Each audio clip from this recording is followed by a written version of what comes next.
Assalamu alaikum wa rahmatullahi wa barakatuh. Today we are going to discuss how to perform Al-Hajj. Al-Hajj, it is one of the pillars of Islam. This ibadat, worship, it actually, we know that when we become a Muslim or we claim we are Muslim, we have to believe five things. That Allah Tabaraka wa Ta'ala is the Haqqul Ma'bud. He is the true Ma'bud who deserve the worship. There are other Ma'bud who is the false. For example, Ash-Shaytan, for example, the statue, for example, the whims and desire of a person, if people follow it, it is a ma'bud. It is one of the object, even though it is abstract, but it is a ma'bud. So those ma'bud are false. The true ma'bud, the object which deserve the worship is Allah Tabaraka Ta'ala. So Allah is the true, we call it in English, Allah is the true God. But there are false or fake God. So those fake are like if people worship Isa ibn Maryam. Some people worship the Maryam herself, then Holy Spirit, or associate some partners, or some worship sun or moon, or even their own ideology is also an object of worship. For example, some people, they have no religion at all. They just follow whatever they like. This is the object is whom? Hawa, Ahlul Ahwa. So Allah is the true God. All are God or goddess beside Allah are false. So false God existed in the past, still remaining, and it will be. But Allah is the one who is the true God. This is the meaning of La ilaha illallah. This is one of the pillar. The other pillar is iqamatus salah. You perform 5 times prayer, which is iqamatus salah. And then another is the wa'ita is zakah. And when you have certain amount of money after a whole year, then you have to keep 2.5% of your wealth. Is the cash money, like a dollar in terms, which you have the ownership, earning from job or inheritance or whatever the sources you have. If you have a ownership of the money and it reach to the level of a certain level, which is like a nisab, then you have to give zakah. And then you have to fast 29 or 30 days, which you call a shahr Ramadan, a month of Ramadan. And this is the, so 4 pillars. So La ilaha illallah and Muhammadur Rasulullah, these 2 witnesses is 1 pillar. Then the 5 times salah, then the zakah every year, every zakat year. And then you have a fasting 1 month. And the 5th one is Al-Hajj. So this is basically a Hajj, which we should perform once in a life. So Hajj is an Arabic word. It means intention, al-qasdu, like you intended. So you intended to visit a house of Allah in order to worship Him. So we worship Allah Tabaraka Ta'ala, the place we are in. Rasulullah Sallallahu Alaihi Wasallam saying that Ja'allahu Ta'ala dunya masjidan. Allah Tabaraka Ta'ala created the whole earth as a masjid. Everywhere you can pray, except the washroom and the graveyard. This is to exclusion. The rest of the place is the place of salah, worship. So this is, we worship Allah Tabaraka Ta'ala. So this is a pattern of worship. The Hajj is the one of the pattern. So it is once in a time, and this time is a time constant related. Time is a temporal relationship between Al-Hajj and the time. So this time is month of Dhul-Hijjah. We know that 12 months in the Arabic language they used, but basically that calendar belongs to a religion, not in Arabic country. A calendar is belongs to a religion. Islam is a religion who contain one calendar, which is 12 months. And in that 12 months, there are 3 months, which is called Ash-Shawwal. It comes after Ramadan. Then Dhul Qa'dah is the second month after Ramadan, and the third one, Dhul Hijjah. Then after Dhul Hijjah, Muharram.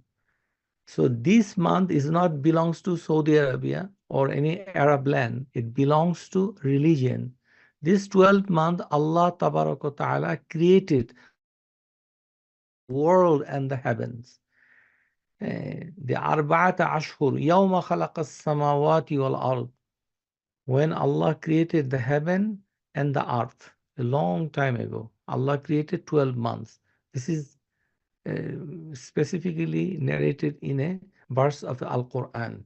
So this 12 month is not created by human being, like many sociologists claim that due to civilization, the man, human being decided the year will be 12 months. It's not the case based on Quran, Al-Quran. Allah Ta'ala says. So in this world, whoever believe Allah or does not believe Allah, you would never see anything else beside 12 months. There is a no year for 9 months, or there is a no year for 14 months. All year, every country, every civilization has only 12 months. So this is in the Quran, and this is the truth. So in this 12 month, even though we don't count them literally, unless we have Ramadan, this is the one we looking for it, then the Dhul Hijjah. So this month Allah Ta'ala called the Ashhurum Ma'lumat. This is the Ashur, 3 months. So this 3 month, this is the month of Hajj. So what is Hajj? So Hajj is one of the worship. So we need to travel to Saudi Arabia, one of the country, which is the the belongs to the world and in the Asia. So from North America, we travel to there, and there is a land, and in this land there is a city called Mecca al-Mukarrama. This is the best land Allah created in the face of the earth, the best land. إن الأرض أفضل الأرض عند الله تعالى and أحب إليه. Allah Ta'ala loved this land, and His Messenger Rasulullah Sallallahu Alaihi Wasallam also loved this land. This land is, there is a few names in the Quran. One is called Mecca, one is called Al-Bakka, Bakka, Mecca. In the word Mecca, Mecca actually there is no al. You just say Bakka and Mecca, no al. Bakka, Mecca. Balad al-Amin. So this city is the holiest city, the face of the earth, and then this is the best place. There is no place you can even compare. If you compare Medina with Mecca, then you are having a problem of Tawheed. You are comparing with the creator with creation. The Medina belongs to the Rasulullah Sallallahu Alaihi Wasallam, but who is he? He is a creation. Allah created the Nabi. Allah created the Rasul. And you cannot compare with creation to creator. So creator is a higher than anything else we could imagine. So Allah Ta'ala, He created the world, and within the world He selected one place, which is Mecca. And in this Mecca there is a small cubicle house. We call it Al-Kaaba, Kaaba Musharrafa. So we will um, so like it's a cube, like this,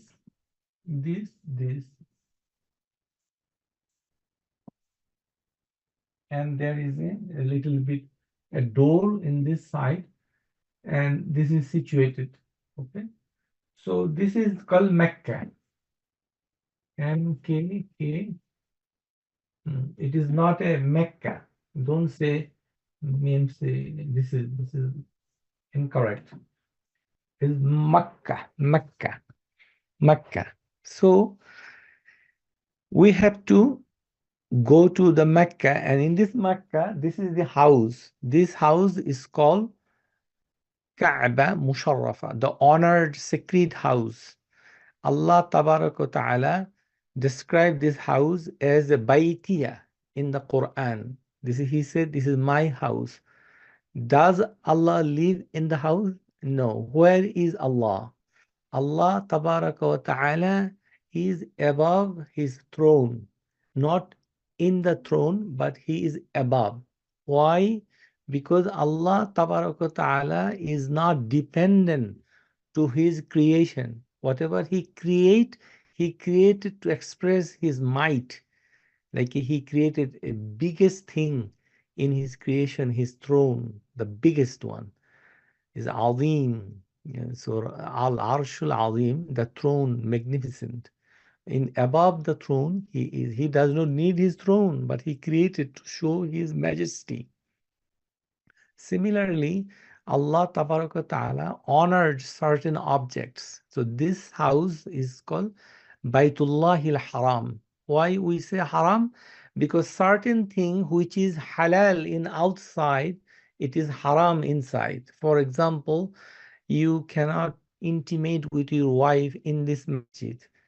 You cannot make a judgment who is doing some criminal activity. In the Quran there is a law, legislature, certain things that you have to punish or reward or give a judgment which is halal in outside. So some criminal activity or breaking the law, whoever does inside this thing, he is protected in the haram. So, and is honor. That's why we call it haram. The same spelling like haram, forbidden, same. Sometimes it use one alif, sometimes it does not use. It depends. So whenever you say haram, then we do not say haram, but we say haram. Haram. Ha, ra, mim. Sometime with alif, sometime without. So that's the thing. So in this house, we are going to do one worship, which is called Umrah. Umrah. When we call Hajj, Hajj demands another worship. It is hidden. It is hidden. We do not say it, but you have to perform it. So we have two worship, which is we call uh, Umrah. Umrah. What is Umrah? Let's start with Umrah. Umrah, there is no time specification. Anytime anyone can make Umrah, anytime. How much time it needed to make an Umrah? Less than grossly like a 6 hour, 7 hour. That's the maximum. 7, 8, 6, 8 hour. If you do not do anything else, or you are able to do it, then you can do it within 4 hours. So it's possible. So Umrah is a matter of hours. Okay. So in this Umrah, how do you do this thing? We do 4 things. 4. You need to write it down. First, so you came to learn Hajj, but you are learning something else at this moment. Why? There is a reason. Because this Umrah actually part of the Hajj. So when you say Hajj, it has an Umrah inside it. And that way we call it Hajj Tamattu'. Tamattu', meaning is an interval Hajj. So Umrah by default is called ziyara, meaning is visiting. So you are visiting the house of Allah. That's the literal meaning of Umrah. Okay. So Umrah, you need ihram. Ihram. This ihram is not or does not mean that you wear certain clothes and this is ihram. No, this is wrong. Ihram means to make a resolution, a intention in your mind, mental function, your cognition. In your mind, you make yourself available for worship Allah Ta'ala from certain place by heart. It is called ihram. It's not that you said, I am making ihram. You nothing to say like this.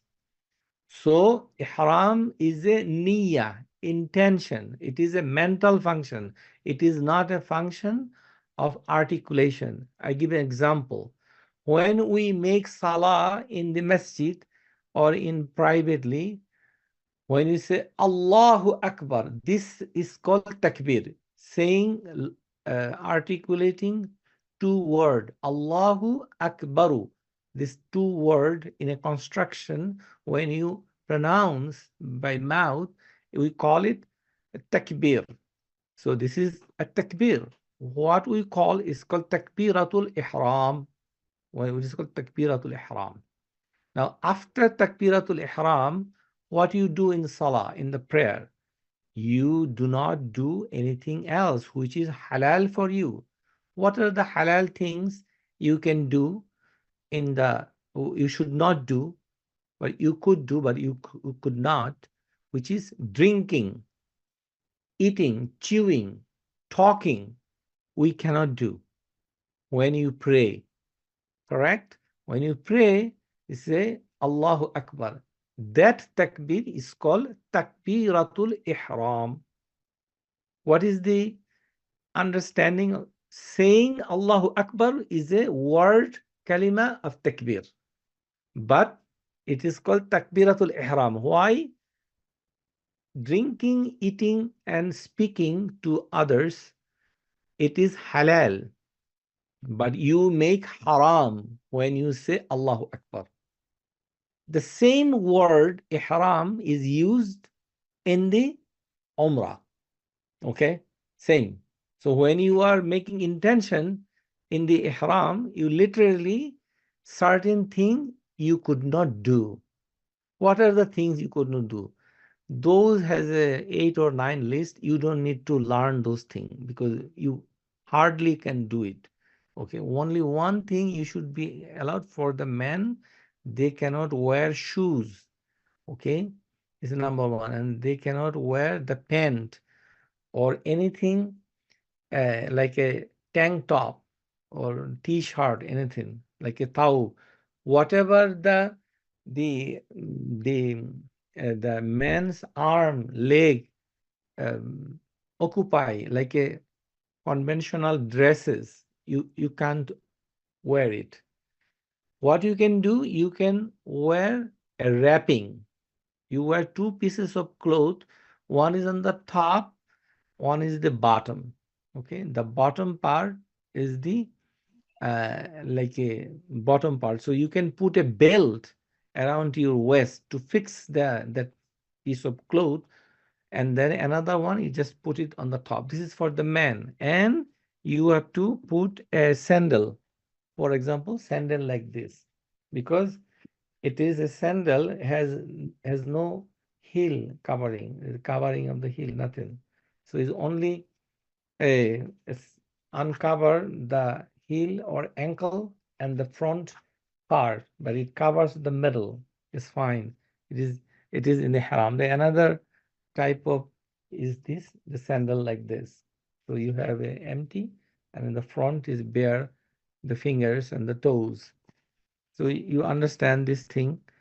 So these are the shoes for the ihram for the man. For the women, only two restrictions. They cannot make a niqab.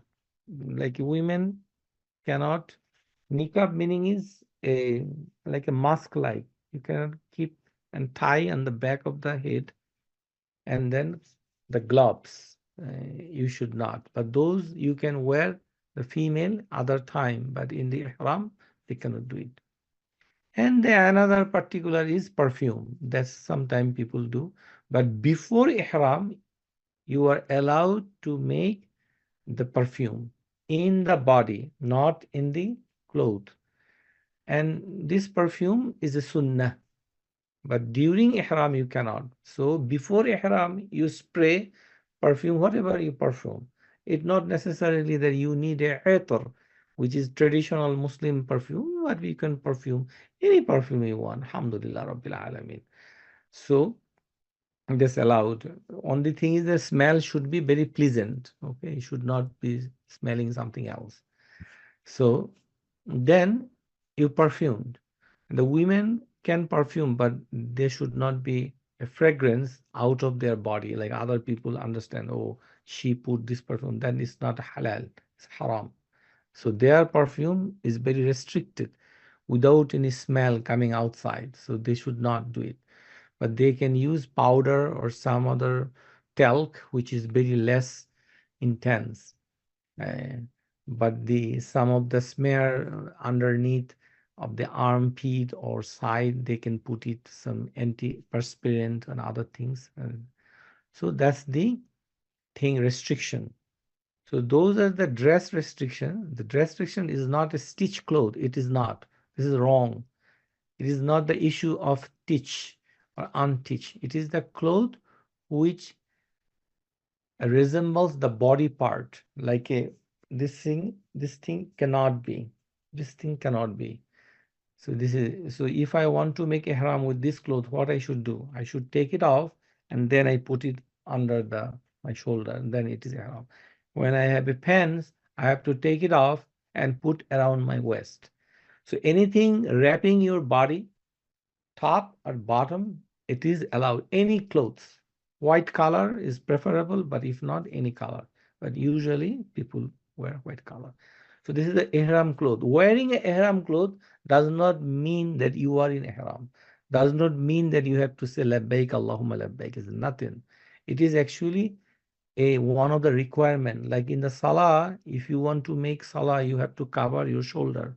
You have to cover your aura, which is from the below the knee and the waist. You have to put a cloth. Otherwise, you are not supposed to uh, pray without clothes. Same in the ihram, you wear certain clothes. There's a dress code only for male, and female has a restriction. I think you got it, everything. So this ihram, and this is for Umrah and this is for Hajj. Two separate. So Umrah and Hajj. So first is Umrah. Then you make a circumambulation. You just, this is a stone here in the Mecca. It's called black stone, Hajaru Aswad. This stone is a sacred. It came from a heaven, from the top. It came. How it came and what is transformation, we have difficulty to understand because we did not see when it came. It is there for a long time. So and Rasulullah sallallahu alaihi wasallam certified this stone is from the heaven. So this is the sacred and honored stone. So Rasulullah sallallahu alaihi wasallam, he's kissed the stone, and you have to touch this stone, or if you cannot, then it's okay. But this stone embedded in the one of the corner of the house, which is Al Kaaba Musharrafa, the honored house, Baitullah al Haram. But when you say Baitullah, the meaning is the house of Allah. So Allah, the word is attached to certain noun to give the honor, dignity. That's why it's a Baitullah, like a Rasulullah.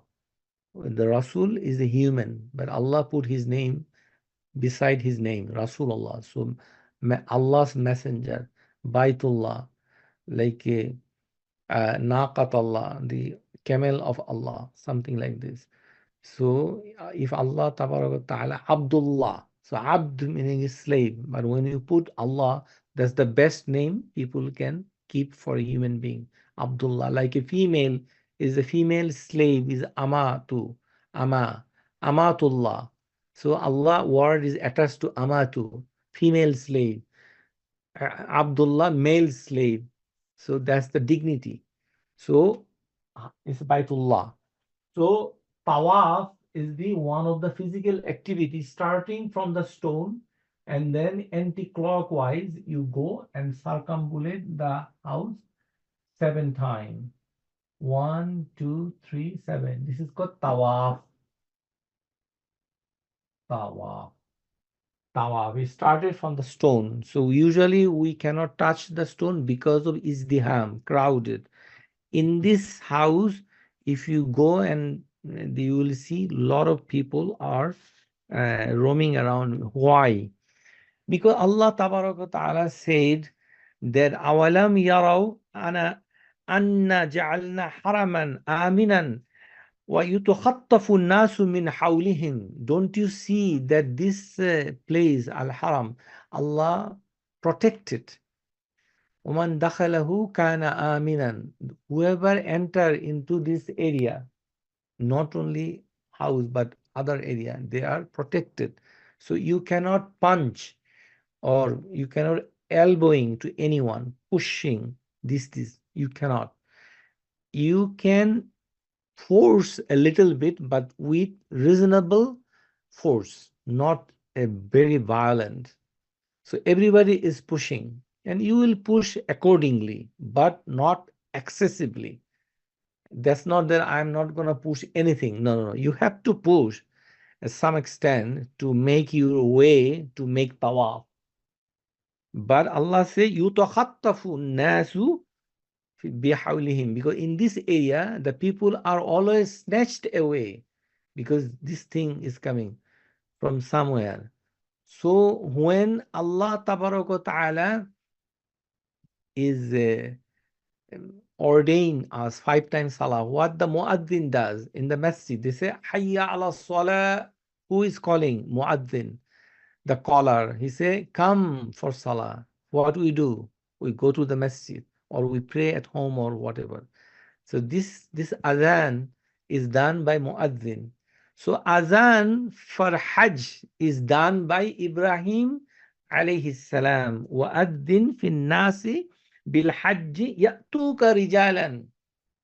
So Allah Ta'ala command Ibrahim alayhi salam, you give adhan for Hajj. So in Ibrahim, فَلَمَّا فَرَغَ إِبْرَاهِيمُ مِنْ بِنَاءِ الْكَعْبَةِ. When Ibrahim alayhi salam finished the construction of the Kaaba, so he went to, then Jibreel alayhi salam came to him and he showed the manasik.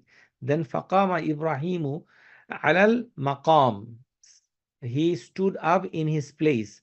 Where is this place? There is a 3 narration. One is over the stone, another one is As-Safa, another one is Mount Al-Kubais, Abu Kubais. So anyway, this is history. So Ibrahim alayhi salam went over his stone. Qama Ibrahim ala al-hajar. And he said, and he give adhan. Who said it? Allah Ta'ala said it is Surah Al-Hajj, verse number 27. وَأَذِّن فِي النَّاسِ بِالْحَجِّ يَأْتُوكَ رِجَالًا وَعَلَى كُلِّ ضَامِرٍ يَأْتِينَ مِنْ كُلِّ فَجٍّ عَمِيقٍ. So a kind of adhan. We are going to Hajj basically responds to that adhan. It is not for Salah, but it is for Hajj. So adhan is given one time in mankind history, and the whole mankind is following thousands of years to respond this thing. That's why when we go to Hajj, we say talbiya, labbaik. Labba meaning is respond. I am here. Labba. Ik meaning is unto you. Labbaik meaning I am present to you. Labbaik Allahumma labbaik. لبيك لا شريك لك لبيك إن الحمد والنعمة لك والملك لا شريك لك. Oh Allah, I am here to you. Why? Like a muaddin give hayya ala salah, and we went to masjid. Masjid is called house of Allah. It's not a specific Baitullah, but it is an honor of like a house of Allah, because we worship Allah in that house. So same, we go for Hajj. So it is a talbiya is the response we came. So in ihram you will make a talbiya from the beginning of ihram, miqat, up to certain word we are saying, write it down, then we can explain. Okay, so tawaf 7 times, and after tawaf you will do 2 rak'ah. So what we are saying, Allah does not invited us to go to his house. This is not the case. It is Ibrahim alayhi salam give adhan for Hajj, and he called also, Ya Yuhannas kutiba alaykum al-Hajj. So, oh people, Hajj is Allah mandated you. Rasulullah sallallahu alaihi wasallam in give a hadith called, "O people, ya Yohannas, inna Allah farada alaykum al-hajja fahujju." Mane, it's a command. It's a command of Allah. It's not invitation. Forget it. Allah is the one majestic, sacred, above all. He does not need anyone. We need him, but he doesn't need us. So there is no invitation response. It's not. We are obey his command through adhan of Ibrahim alayhi salam, and we say labbaik into his land, where is his house is located. That is the ihram and the tawaf. So whoever is going according to hadith, Rasulullah sallallahu alaihi wasallam say many virtue of this Hajj, but Ibn Abbas is it is authentically narrated that فَأَسْمَعَ مِنْ أَصَالِبِ الرِّجَالِ وَأَرْحَمِ النَّاسِ. أَصَالِبِ الرِّجَالِ. So man contain sperm. Where is the sperm? The origin beside the two area of the vertebra. Okay, like for man, a testicle, the seat of origin of sperm. Okay, so it origin from the top, then it descends the testicles. So that is asalibul rijal. And for women, it is arham. It is the ultimate destination of ova, from the ovary to uterus. So those children child will be born from the womb of the mom. Those people who will make the Hajj, they already heard فَأَسْمَعَ مِنْ مَنْ فِي أَصَالِبِ الرِّجَالِ وَأَرْحِمِ النِّسَاءِ فَأَجَابَهُ مَنْ كَانَ سَابِقٌ فِي عِلْمِ اللَّهِ تَعَالَى. Allah already knew. Those people heard the call of Ibrahim alayhi salam. So basically, who bought the ticket and this year we are going, you basically are lucky that your soul, when it is created in the womb of your mom, you already hear this a call and you responded. That's why Allah Ta'ala giving you tawfiq, your health and the wealth. And this health and wealth, you are going to go Hajj, and you are saying labbaik Allahumma labbaik. So that's the why we do Hajj.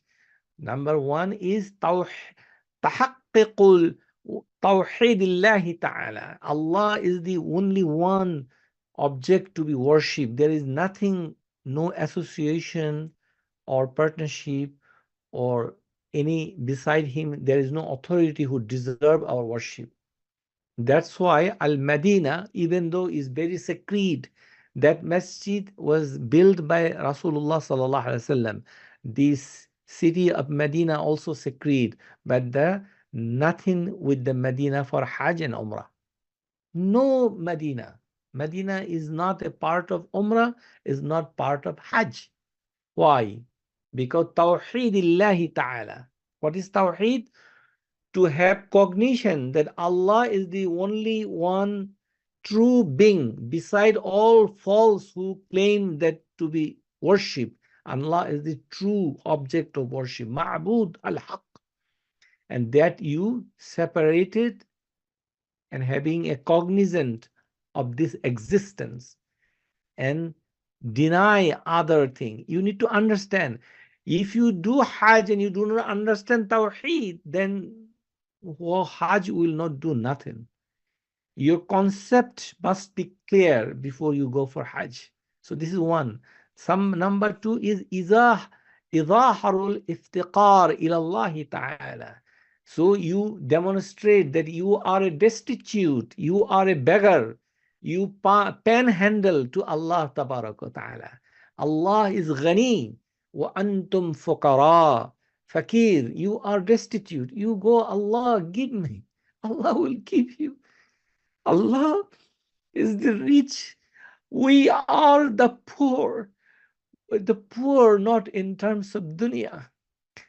If you lose your leg, you will see what you lose. If you lose your job, if you lose your mental function, you became a psychotic, you will understand what you lose. Every ability, every faculty of sense, if you lose, your life has no worthy. So our ability and ownership is limited. It's Allah's mercy that they give you wealth, give you health and ability to travel to Mecca. And you are looking for it. So in the Hajj, in the Umrah, it is only for you to demonstrate how needy you are. We are in need of His of His mercy and of His forgiveness and of His tawfiq that Allah will give you. Saying, and tahqiq taqwa lillahi ta'ala. Why we are saying this thing? Because people do Umrah, one for him and one for other people, this and that. It is not one for one for. It is for you. You are fakir ilallah ta'ala. You are doing so. How do you know that you are sufficient? Who told you? Nobody. Tahqiq taqwa lillahi ta'ala. Whatever Allah forbid, you are avoiding. Taqwa is not means fear. Taqwa meaning is avoid. Ibtiad anil ma'asi. Like you do not do the forbidden thing. This is taqwa. You away from which is not should not be done. And I'm not going to tell you what you should not be done. Whatever in the Islamic tradition is forbidden, you should not do it. Then tahzibun nafsil bashariya. You refine your internal spirit, internal mental faculty that new. Let's start new. Because in the Hajj, everything will be forgiven. Like a kawaladatu ummuhu, like a newborn baby. Like a person who became a Muslim, what he does, all activities and the sin before it forgiven. When this is called aslama, meaning is he surrendered himself, so he became Muslim. So one of the sunan, if a person who converted or reverted to Islam, he's supposed to shave his head. That's why in Hajj, the man shave head, because is the outmost submission to Allah Ta'ala. You shaved your head in the Hajj. That is the symbol of submission in the few things. One is not like a style. Nowadays, many people shave their head every time. Is I don't know. It is not from Sharia perspective. It's not correct because whatever hair Allah give, even is little, and you have a bald head is not the issue. You have to accept. Allah is giving this thing, so this is from Allah. So you accept. You cannot hate. You have to accept. But shaving head is a part of worship. If you have a reason, you can shave. What are the reason to shave completely head for men? One is newborn, men and women, when he born on the day of seventh. The second is when they accept Islam. The third is when they go make Umrah and or Hajj. The fourth is when they are sick. If any sickness, skin disease, or any something happen and you want to restart your mental function, then occasionally you can shave, like it to change a fresh start. You went to that's sometime is okay, but it's not every day taking razor and shave head and give a skinhead coming like a true American. This is not Islam permit, please, my listener.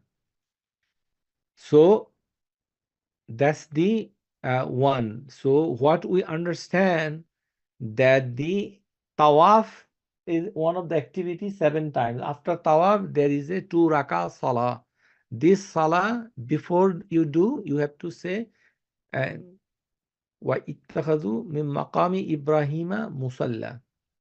There is a small verse in the Quran you need to memorize, and we already printed the book. I think you have this book and you should go with it, and we will not go in details of this book, but that is what is written, and we'll go also demonstration with video. So after this, then you drink the water Zamzam, and then you go to the Sa'i. There is a 2 mountain beside this house. It's called Safa and Marwa. This Safa and Marwa, you start walking from the Safa is the starting point, then the Marwa. 1 lap. So here 7 lap when you go, it's called Tawaf. Say 1 set, 7 lap. 7 lap, 1 set, followed by with 2 rakah salah. That is the tawaf. Then the sa'yu, this is tawaf. Then the third one is sa'yu. Sa'yu or sa'i. As-sa'yu. This sa'yu is Safa and Marwa. This is Safa is like this is Safa and this is Marwa. So you start from here walking and a little bit running in between, and then you go there, and it's 1 lap, coming back, another one, going back, another one. This way you end up Marwa. This is M, this is Safa. This two is Sha'airillah. You need to write down, and this is you need to memorize. This is the 2 mountain, which is Allah says, Inna Safa wal Marwata min Sha'airillah. Sha'air meaning is Allah's and created an object which give you notion that this is a part of his religion. It is honored. This mountain is here only to respect, because some worship belongs to, or some worship attached to it. It's not belongs to, like attached to it. So you need to know. So that's why it is a symbol of honor, dignity towards Allah Tabaraka Ta'ala, min sha'airillah. After that, when you do Umrah, you cut the hair. This cut is like a cut, not shave. So in the Hajj, first Umrah, you cannot shave. You should cut.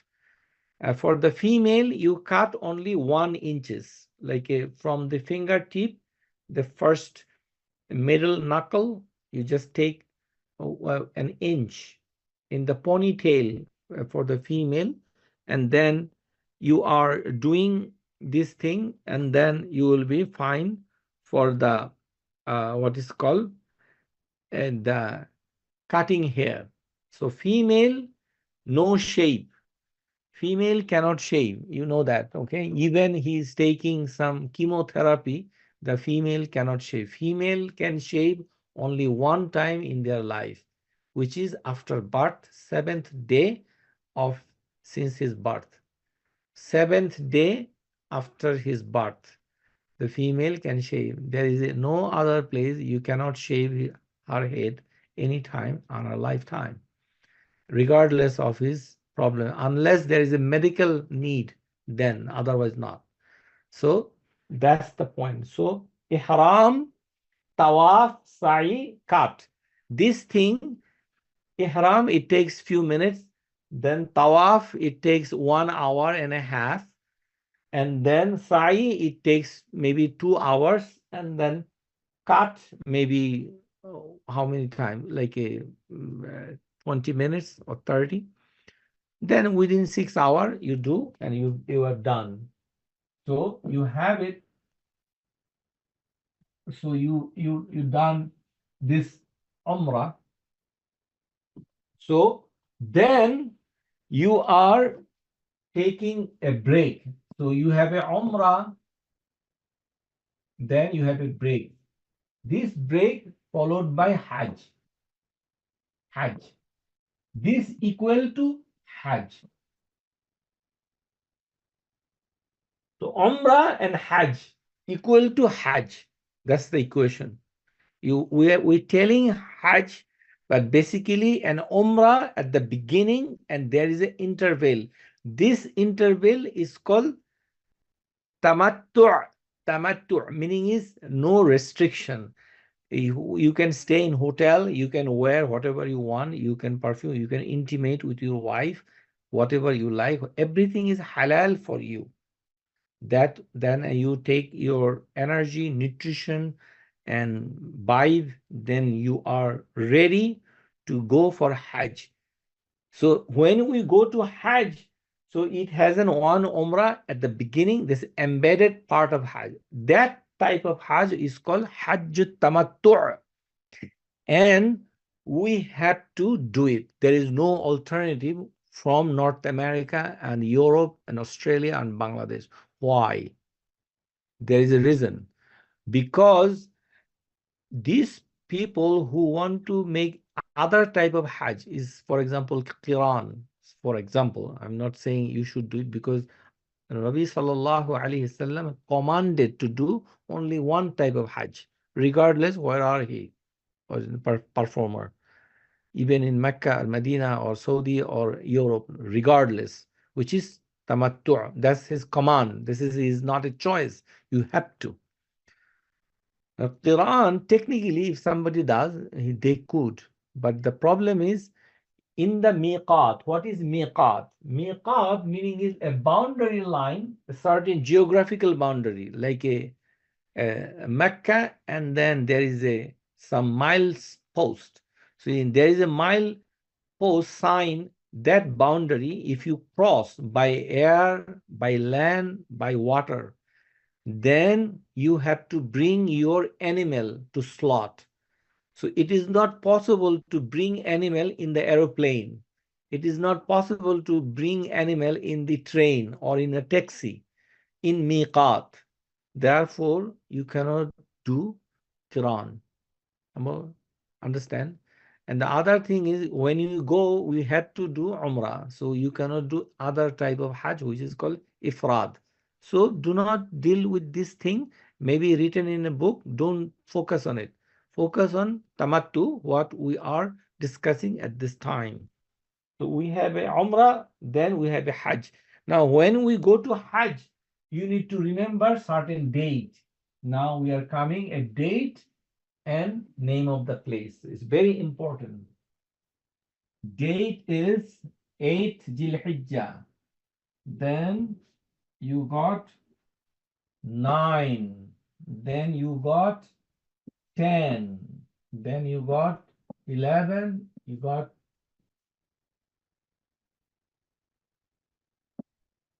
12. Then you got 13.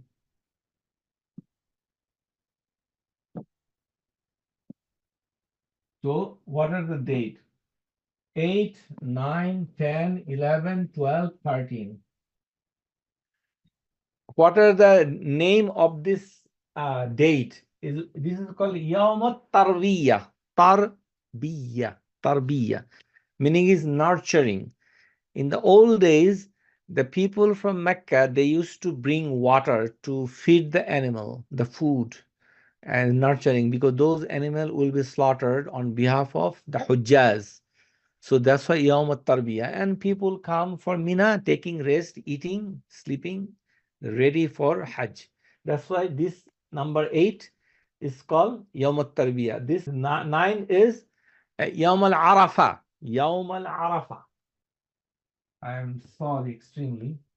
It's a slip of my tongue. Arafah. It's not Arafat. It's Arafah. Arafah. Arafah. It's a name, Arafah.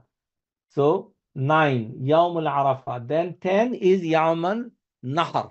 Nahar. So Nahar. Meaning is day of slaughtering. Then these 3 days is called Tashriq. Tashriq. Tashriq. Why the name Tashriq? Because Shuruk, the sun is rising. So in that sun, the people used to tan their meat to preserve. In the old days, they used to preserve the slaughtered meat in the sun. So they dried up, they make a dry beef, dry mutton, so they can eat later. So many scholars say we don't need to deal with the why it is named like this, but it is known by this. So we have 8 Jilhijjah, 9 Jilhijjah, 10 Jilhijjah, 11 Jilhijjah, 12 Jilhijjah, 13 Jilhijjah. Now these 3 is Ayyam Tashriq. Those 3 days you can slaughter.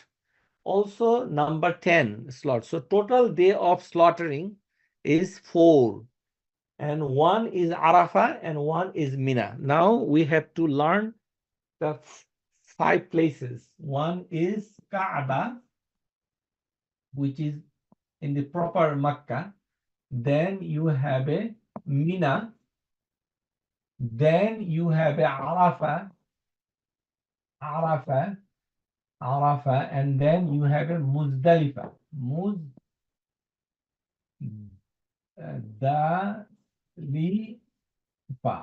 Okay.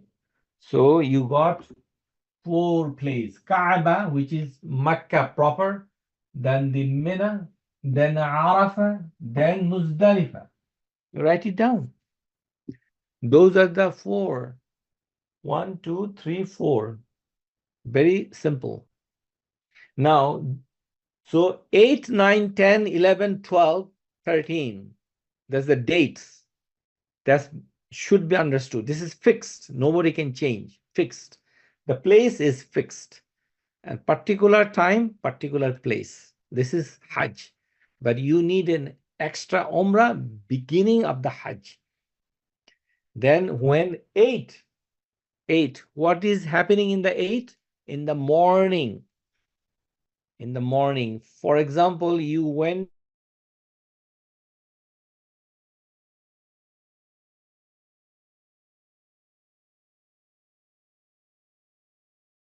come. You will see people are talking about that we have to go Mina. So how do you go Mina? We cannot go Mina 7th of this night time. There is no. My dear listeners, there is a problem in the community. Some community member, they will obey some of the tricks which apparently is inspired by shaitan. Because when shaitan is watching you, that you already paid your money, you take off from your job and you are young and you are going towards the Kaaba Musharrafa, the honored, and you are about to do the Hajj and you are about to clean your record. Everything is newborn baby, fresh start, everything fresh start. What shaitan will do? Shaitan will do inspiration through you or other people to destroy your manasik.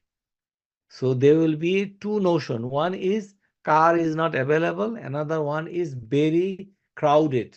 Something happened. The world is collapsing.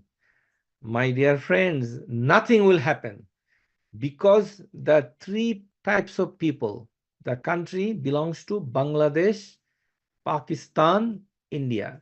Unfortunately, I have to mention these 3 countries. Unfortunately, I'm from Bangladesh, by the way.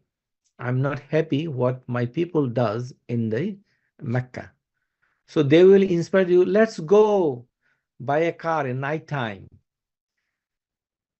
Hajj is a kind of scouting types of activity. Like a scout, you camp certain place in certain time. This is worship. Every worship has a pattern.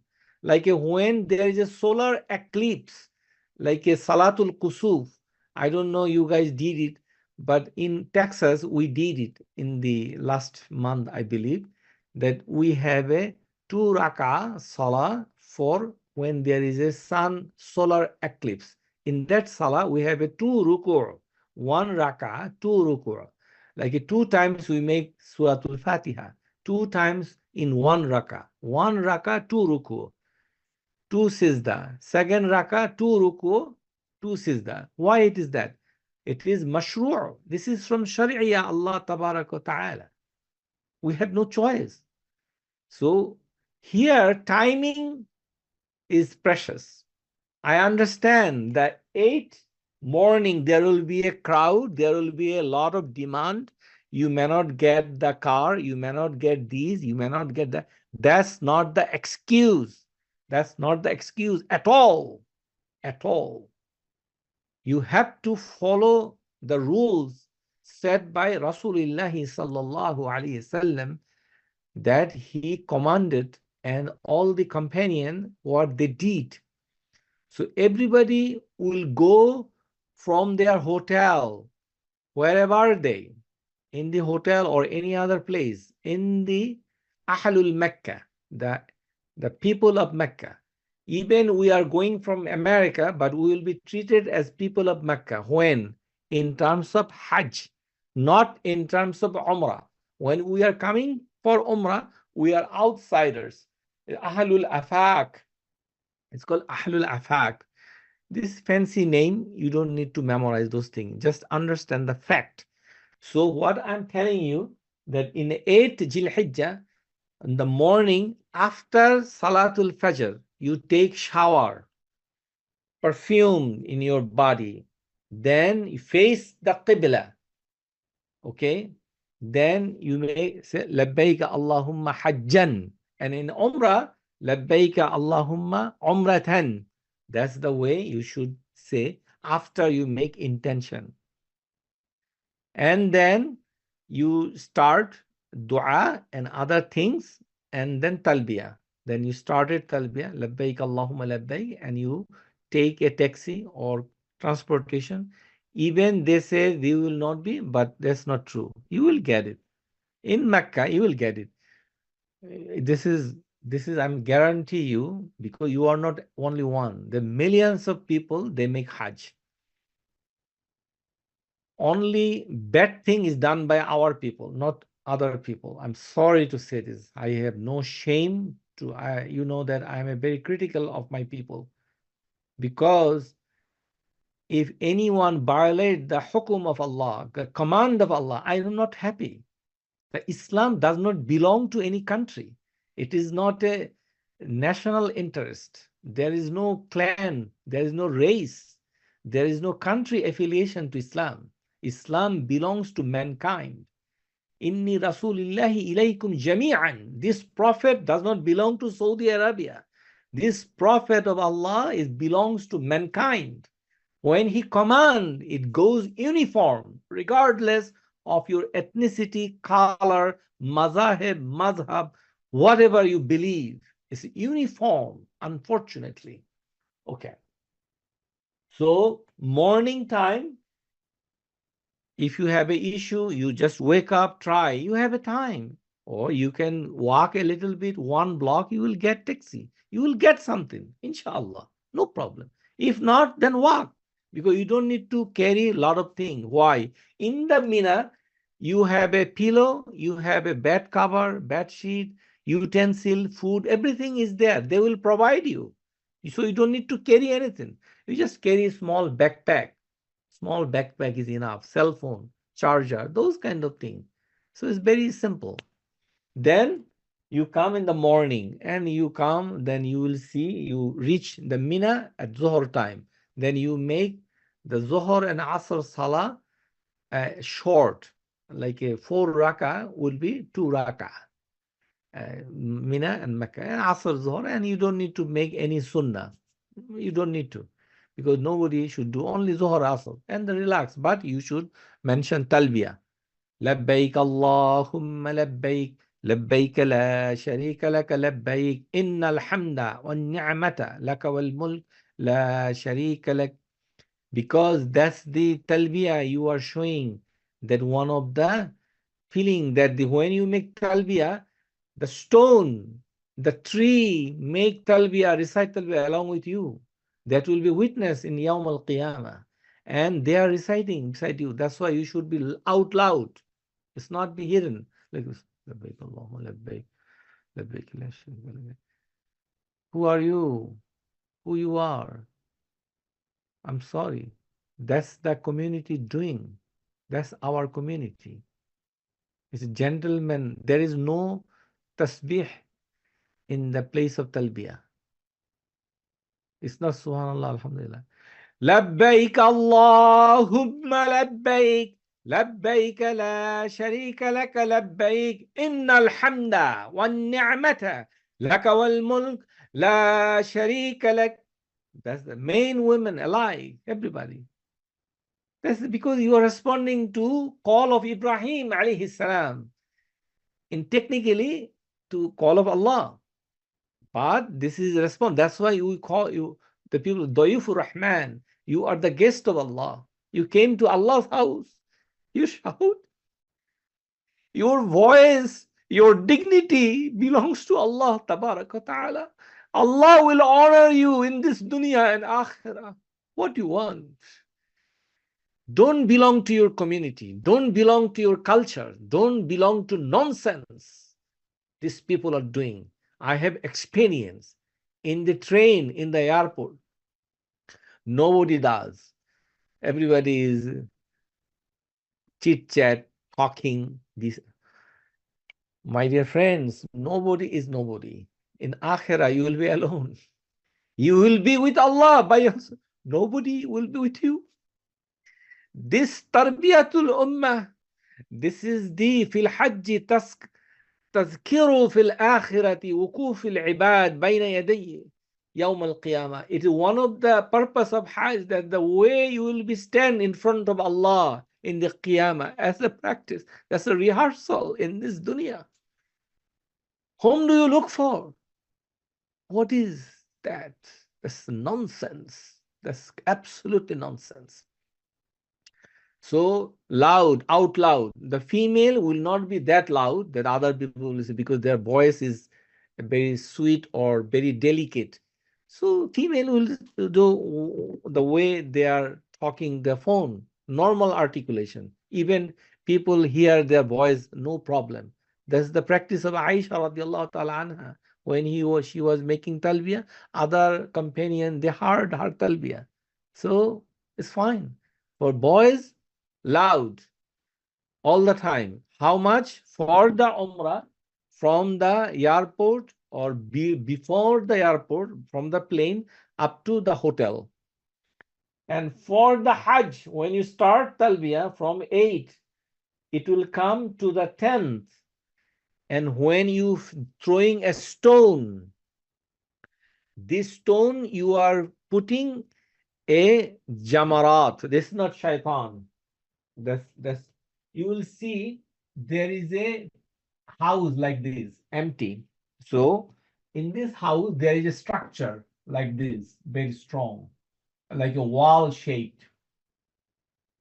Wall shaped.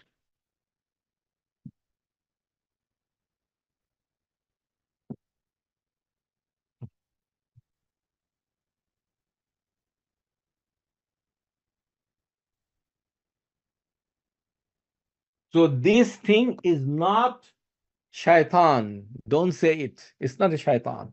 It is jamarat. Why we do not say shaitan? Because this is a zikr. In the Hajj, one of the purpose of Hajj is ikamatu zikrullahi ta'ala. So this ibadat, Rasulullah sallallahu alaihi wasallam did not say you throw stone to shaitan. He didn't say it. Why you are saying? There is a historical anecdotes that Ibrahim alayhi salam throw stone towards shaitan. This is only related to him because he took his son to slaughter. Do you take your child to slaughter? Do you? You cannot. Why you are bringing the issue of Ibrahim to your shoulder? And this is not a sunnah. And saying this thing is a making a fun with Allah Ta'ala's commands. We throw stone to jamarat. It's called jamarat. Jamra. Three jamara. Jamara kubra, sugra, wusta.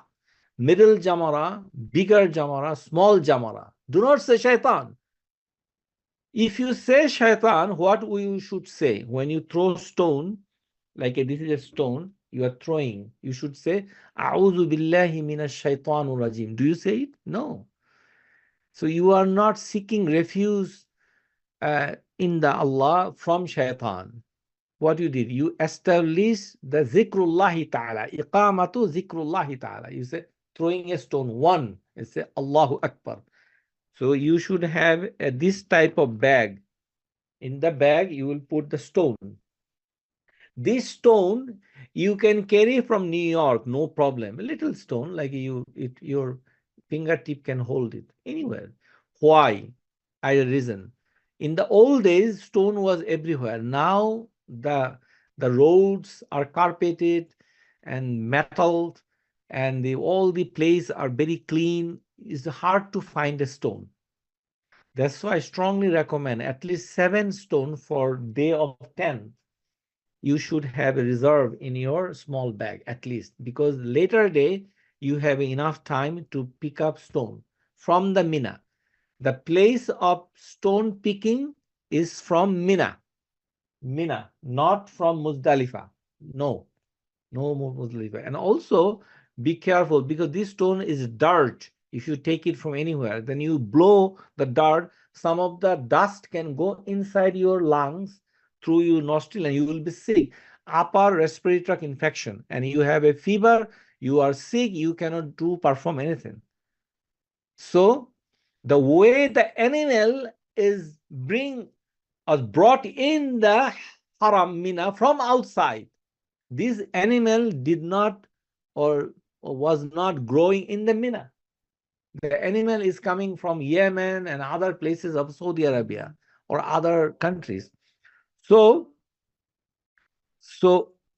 basically, you can bring your stone from outside, no problem. But best thing is Sunnah. It is actually command, according to Sheikh Al-Albani, rahimahullah ta'ala. He said, pick up stone from Mina, if possible. He said it's a command, it's a sunnah, so important. Now the reality is you can find stone wherever the jamarat is there. In the floor there are lots of stone here and there scattered. You can collect those stones if you want to. But if in case you cannot manage, that's why in the 10th there is many challenges. The day of 10 is the most challenge for the Hajj, most challenge. So you can keep a reserve for 7 stone in your bag, so you can throw it. So that's the one thing, to be safe side. But try to pick up stone from Mina. If you can try. Last time I had a hard time. I could not find any stone beside the tent. It's very hard. Where you will go? There is a lots of temperature. It's a summer time. You will be sick if you are roaming around to pick up the stone. And the night time is not safe to go anywhere because there is a cold and weather and the accessibility, darkness. You can get injured. So the best thing is collect the stone on the 10th day from the Jamarat for the later days. Okay. So you will stay in Mina for 8. So we are going one more time.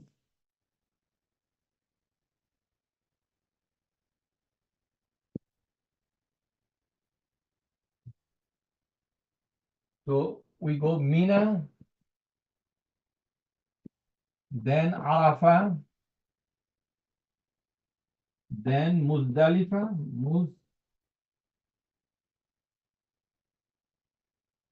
So when you are coming Mina, in the 8th Dhul-Hijjah morning, stay whole day. Then morning 9th, Arafah. until sunset. This is after sunrise. You come to the Arafah, and after sunset, you leave it, sunset. So sun is the landmark time, sunset. Then you come ninth night, Muzdalifah. Stay whole night in the Muzdalifah.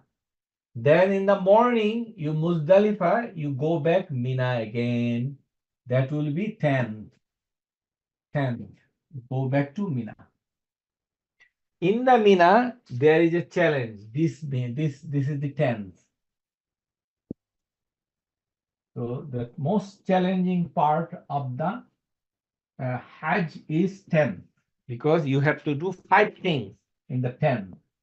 The activity of the 10th Dhul-Hijjah, first activity, which is throwing stone.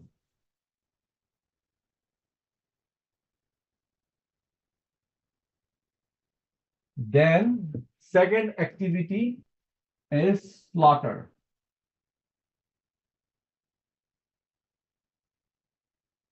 hadi. We call it hadi. Then third is shaving or cutting head, shaving head. Then fourth is tawaf. Then 5 is sa'i.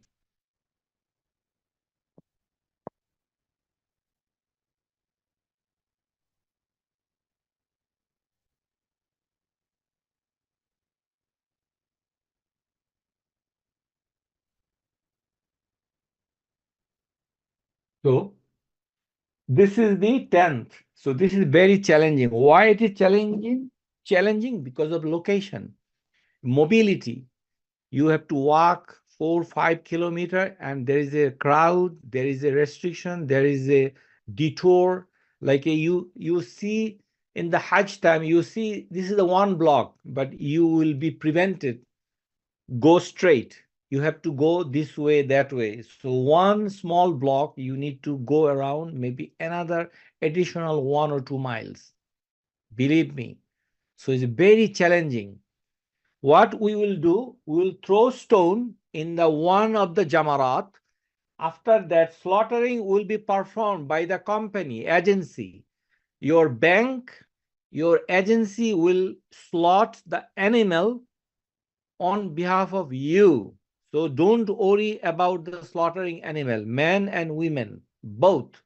One animal you paid, they will do it for you. So done, deal. Then you proceed to the Kaaba after throwing stone. So something happened after throwing stone. We call it first halal. It's called first halal after you throw stone. After you finish stone, then you stop saying talbiyah. Labbaik Allahumma labbaik. Each time you throw stone, you say Allahu Akbar, Allahu Akbar. Then seventh time, you stop the talbiyah and Allahu Akbar both. So you don't need to. So talbiyah is done on the 10th. And also you are fast halal. Fast halal. We call it at-tahallulul awwal. At-tahallulul awwal. First halal. In the first halal, what do you do? You just spray perfume in your body. Perfume. For female, they also can spray perfume a little bit if it is not strong. That's the point. They can spray here, underneath, or put it inside like a garments, spray a little bit. That's fine. This is Sunnah. Rasulullah sallallahu alaihi wasallam, before he do tawaf, the Aisha radiallahu ta'ala anha, she put the perfume on his body. So you are going for tawaf and you put perfume because first halal. But whoever, anything for the female, like they put niqab, like this. Then he became halal also. But it's whatever they could do. even though they don't do anything, it's still halal. They need to understand this is the time of first halal. So you can touch your wife with hand, no problem. You can hug your wife, no problem. Only thing is you cannot do physical intimacy. That is forbidden. But talking, shaking hand is allowed. Then you can put perfume and you can take off your ihram cloth after throwing stone. You can take off ihram cloth. But we do not do. There is a reason why you don't do. Because from the Mina, when you come to the tawaf, you take 3 miles to walk. On that day, 10th, you will hardly get any transportation like a taxi or bus, nothing. People are only walking. Okay. So it's literally not possible. Even it's possible, but the taxi will stop you somewhere and drop you somewhere. You can try. You have a two option. You have a trial and error. You can try, but the trial will not give you an advantage is going very quick to the Masjid al-Haram. Only thing you can try if you are able, you can take somebody's motorcycle, motorbike. Someone is renting and you can hold his bike behind you and you hold it, so they can take you very quick, and it takes like a 4 or 500 reals. Other is just walking. So we come to tawaf. This tawaf is a tawaf al-hajj. We call it tawaf al-ziyara or tawaf al-ifada. This is one of the rukun of the hajj. So this tawaf must be done before sunset. Before sunset. On the 10th. And if you come early to the Masjid al-Haram, because you are not going slaughtering Mina, so you have a time to come quick. Because those people who went to slaughter, they will come after Dhuhr time. So 2 o'clock, 3 o'clock, you cannot imagine how many people are swarmed and gathered in Masjid al-Haram for tawaf. Millions. So it's very hard to move. That's why it is better to do after throwing stone and doing tawaf as quick as possible. Then after that, you do the sa'i. So tawaf and sa'i, one and the other one. Then you shave the head. So this one and this one. Then shave the head, take shower, go to hotel, change your clothes. Now you can take care of slaughter. If one slaughter is done by your company or agency, you are allowed to make another slot by your own hand. How you could do? You have a two options. One is going back to Mina, which is very difficult because you have to walk and there is a restriction or some other restriction. I do not know, but you can try. Another one, there is some slaughterhouse.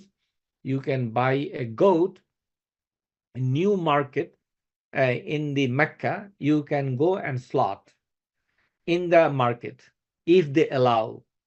If they don't allow, then don't buy. That's the problem. Because last time I slaughtered the place named Ka'kia. Is the close to Mecca, 20 minutes drive from Masjid al-Haram area to there, and I will show you the area. So they allowed me to slaughter. So, and then from the meat, you can take the meat, give it to a restaurant of the Bangladeshi Pakistani origin and ask them to cook little bit for you, and you can eat. Especially liver of the animal is quick to eat, quick to cook. So liver, you just put it a warm boiling water or in the pan, then they boiled it and you can eat a liver. That's the easy to eat. Otherwise, the meat takes time to boil and then it takes time. But you can arrange. So when you go to Mecca, talk to some of the people who work in the hotel, make a contract that if we slaughter a goat, give it to you, something you can eat, rest of them give it to us. So when you cook, I can eat. Because Allah says in His book that fakulu minha, you have to eat something from what you slaughter in the Hajj. Now, shaving. This time, the women also cut the little bit, 1 inch of the ponytail, tip of it, the hair. So, why it is a big deal among the Hujjaz? Because there are opinion that maintaining the chronology, like a throwing stone, slaughtering, shaving head, tawaf, sa'i, it is not mandatory. But some scholar in the old days, they thought and they declare it is mandatory. But we are telling you from authentic sources of ahadith that in the Hajjatul Wada, the farewell Hajj, Rasulullah Sallallahu Alaihi Wasallam performed. In that Hajj, many companions, they break the cycle, they break the protocol, tartib, the serial, the way it is. Some even there is a 4 or 5 types violation they did. Some make sa'i before tawaf. Some make shave head before throwing stone. Some slaughter before throwing stone. This is the way, like one after another. Rasulullah sallallahu alaihi wasallam, he said, la haraj, meaning is it's okay, no problem. So based on the reality and challenges of this thing, and not to get sick from the whole procedure, and your physical ability and strength, I would strongly recommend that do it this way so you can perform nicely. If you cannot make tawaf before sunset, then you have to wear the ihram cloth, whatever you did it before. Okay, and now you cannot intimate with your wife because of the tawaf was not done. So this tawaf is very important. After the tawaf, you should do sa'i. Now, if you are tired, that sa'i, you can do it later on in night time or in the next day. But this should be done for the Hajj. Okay, so 10th is the most challenging. So I think you are clear. 10th. You cannot compromise. You must do everything. So the slaughtering done by company and bank, it is performed, but naqis, like a reduced, reward is reduced. That's the problem. Why? Because you do not follow the command of Allah, number one. Number two, command of Rasulullah sallallahu alaihi wasallam and his sunnah. Rasulullah sallallahu alaihi wasallam, he slaughtered 63 animal in the farewell Hajj, 63. And each animal, he took one piece of meat and make a stew, and he eat the soup of the stew. Okay, so he eat, and some pieces, maybe, we don't know, but he eat. So he took pieces from everywhere. In our case, it is very difficult to track down in going to Mina and find out which animal on behalf of you was slaughtered. It's very tough. It's I don't know how whoever it does it, but it's very tough. Now, if some agency give you permission and ability that, okay, if we slaughter it, you will give you a portion of meat, then it's fine. You just collect the meat. Understand? It depends on the agency and the bank. And if you pre-arranged, that's completely different. You can pre-arrange in the Mina with somebody who will bring an animal to Mina and slaughter for you and give you some liver or meat, and he will cook for you. This depends on how you arranged. But this is manasik. This is the worship. It's not mere eating, but it's a worship. Allah will reward you because 10, 11, especially 11, 12, 13, you should eat and drink. Eat and drink is the worship of Allah Ta'ala. You eat yourself and you feed other people. That's also in the Hajj. You can feed other people. Like bring your friend and feed them. Like give a shawarma and drink, because those the days ayam tashriq wa tu'am wa shurub. Okay, so it is clear. 10 day. 10 day is the longest day and busy day and labor intensive, especially for female. Now we are going to 11, 12, 13, 14.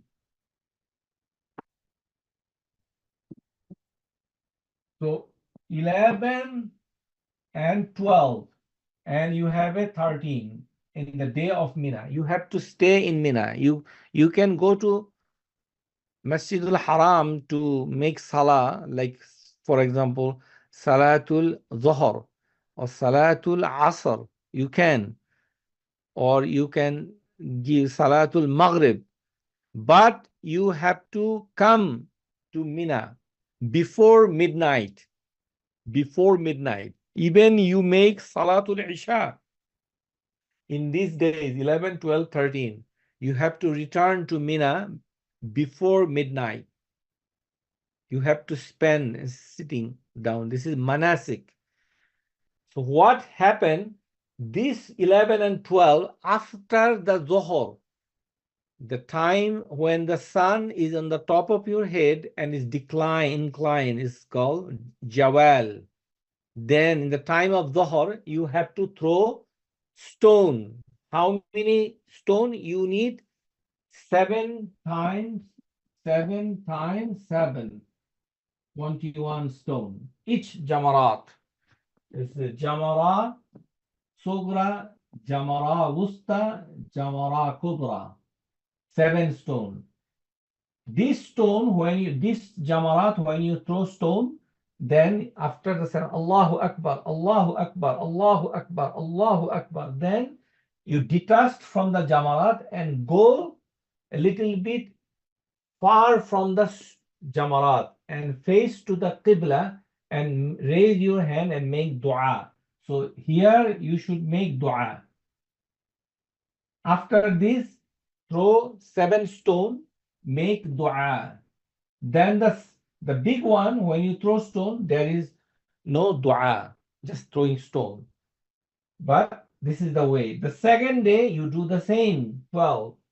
Now, after 12, if you want to leave Mina, then you have to leave before sunset.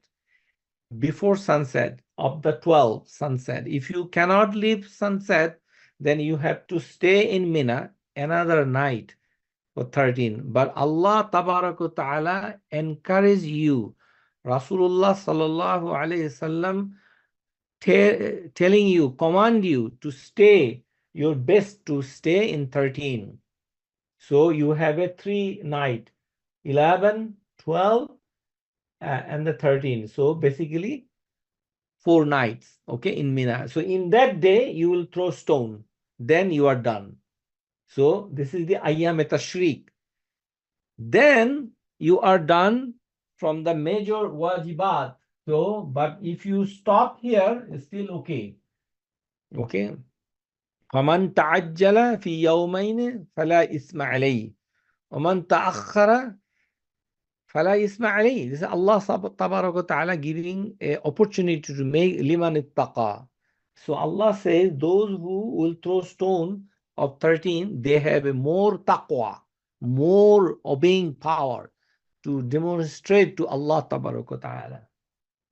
And then you are for completed the task of Mina. Then you go to Mecca hotel. Then when you depart, when you all said, either you can depart to the airport for America or for home, or you are departing from Mecca to Medina. Regardless, your departure, when is the time of train or plane or taxi, take that time. Then check out from the hotel. Then you estimate the time what you could do. So you go to Masjid al-Haram and make a tawaf and you come back. That's the farewell tawaf. After that, you should not or you could not pray in the Masjid al-Haram. If you do so, then you have to do another tawaf. So it's called farewell tawaf, tawaful wada, tawaful wada. So there is a misunderstanding of the people. Some people, they make tawaf, they come hotel and they go for salah. If you go for salah to Masjidul Haram, you have to do again tawaf. It's a violation. Okay, so you cannot do that. So you have to, it's wajib. So basically, how many tawaf we found? First tawaf is tawaful qudum or tawaf lil umrah. Like a first tawaf is for us Hajj tamattu'. We are saying that tawaf is tawaful lil umrah. Then the second tawaf, tawaful ifada, which is part rukn of Hajj. Then the third tawaf is wajib. If you do not do, then you are a sinner. It should be tawaful wada'. Nobody will miss this thing. And after tawaful wada', you are done with Hajj. So I think that's the all about. Okay, now we will let you know what is the miqat stands for. So here is Mecca, Kaaba. So there is a certain area, like this is the ihram, the miqat. Now Jeddah airport is here. This is Jeddah. Jeddah in Arabic called Judda or Jeddah. Both are correct. Then Medina. Medina. So when you are coming from Medina by car or by train, so you enter the miqat here. Car, and then when you Jeddah, when you plane come, then you coming in the miqat. So you have to make ihram in the plane. And from the Medina, you have to make ihram either in Zul Hulayfa by a station or in the train. After the train left the station, 5 minutes, they will announce you that, my dear passengers, we are passing miqat. Please make intention. Meaning is ihram. Then you stand up and make the ihram. Okay, that's why the miqat. If you do not do, so there will be a problem, because this is one of the rukun of both Umrah and Hajj. So this is the first miqat. This miqat is called al-miqat al-makan. Miqat al-makan. Two types of miqat. Because yas'alunaka anil ahilla, so that mawaqitu linnasi wal hajji. So mawaqit, this is the miqat. So this miqat is miqat of makan. Now the second miqat during Hajj, it is not related to makan, it is zaman. So you are in a hotel here, hotel, all the hotel. So wherever you are, you will make a ihram from your place. When? The 8th Zilhijjah morning, not night time. Please write it down. Each time when you make ihram, there are certain procedures written in a book. I think you have this book. In this book, Alhamdulillah Rabbil Alameen, Allah give me ability to write this small book for you guys. So before ihram, you should make tasbih. Subhanallah, walhamdulillah, Allahu Akbar. Tahmeed, tasbih, takbir. Few minutes before ihram. Then you stand up and facing the Qibla. Okay, for a few minutes. Then you say Labbaika Umrah or Labbaika Allahumma bi Umrah or Labbaika an Abi if you want to do on behalf of your father. Okay, Labbaika an Ahmad. Then two dua. One is condition, another is dua. Allahumma hadhihi umrah la ri'aha fiha wa la sumuha. Then Allahumma in habasani habisun fa mahalli haythu habastani.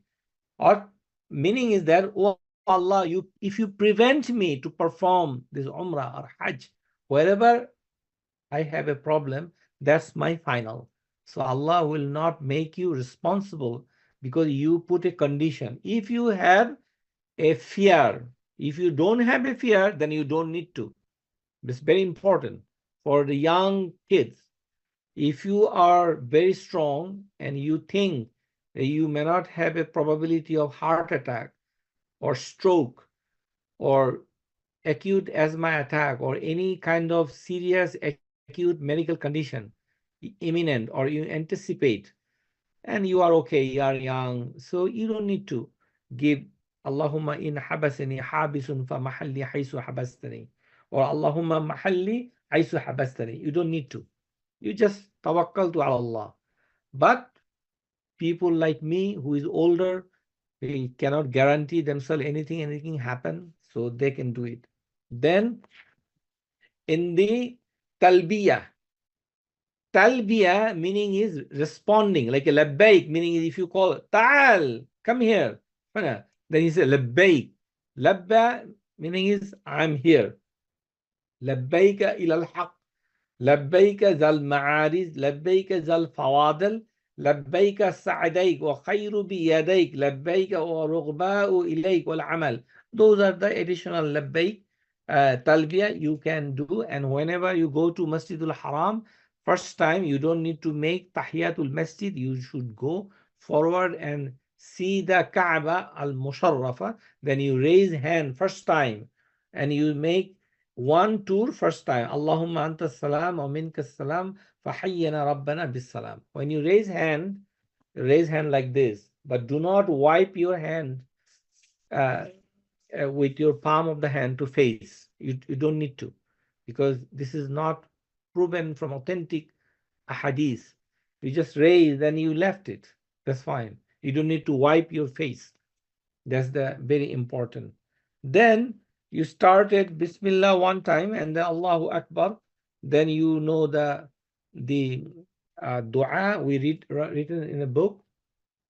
ربنا آتنا في الدنيا حسنة وفي الآخرة حسنة وقنا عذاب النار.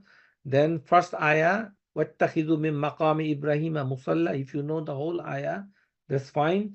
First rakah of tawaf salah, rakatain, two rakah of salah.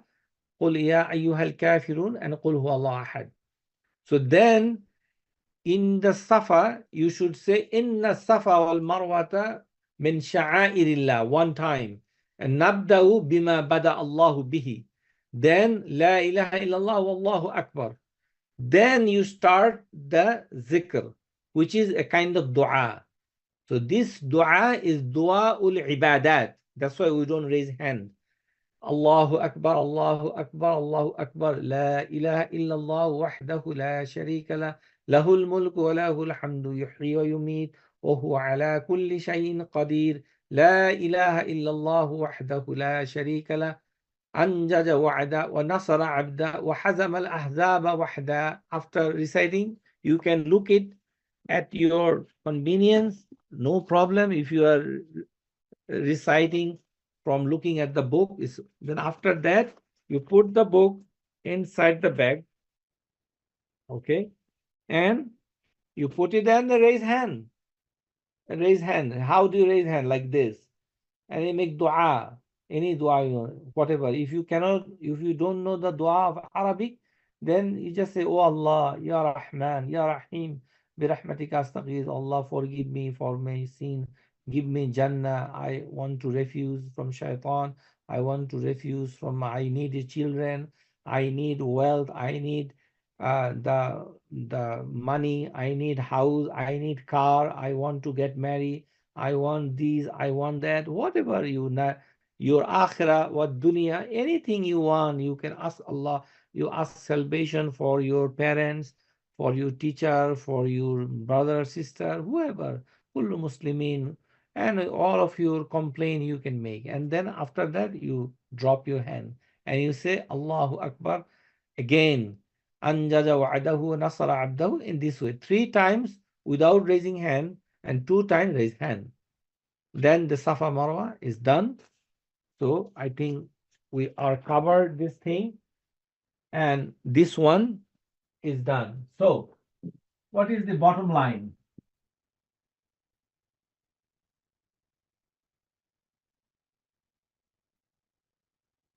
Bottom line is that you will do one Umrah, then there is a gap interval which you take rest, staying hotel, relax.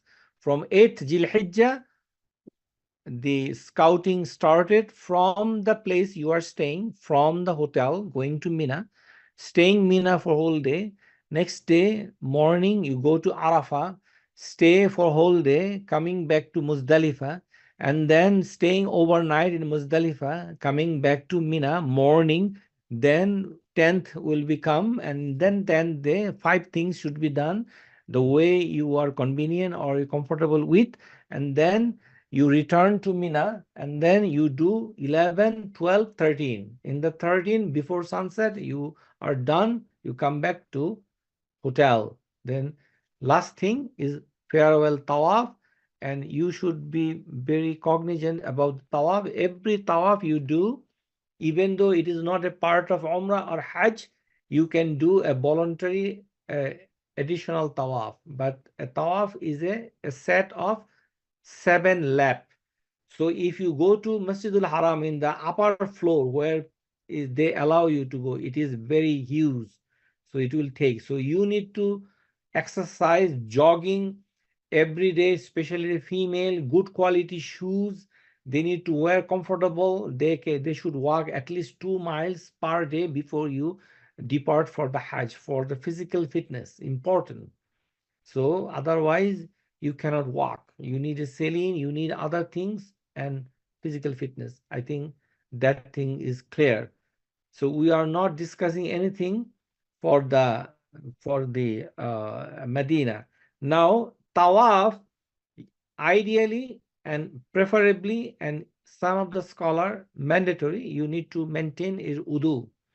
So when you make tawaf, this is the small thing is a counter. If you start and then you delete anything and then you just start one time, one tawaf, 2, 3. This is way, and this is you can put this thing in the finger, so you can count whatever the tawaf is, or you can write it down in a piece of paper, or you can put a stone from one packet to other, or if your wife or partner or friend or brother, sister, they can remember for you, you ask them, still okay.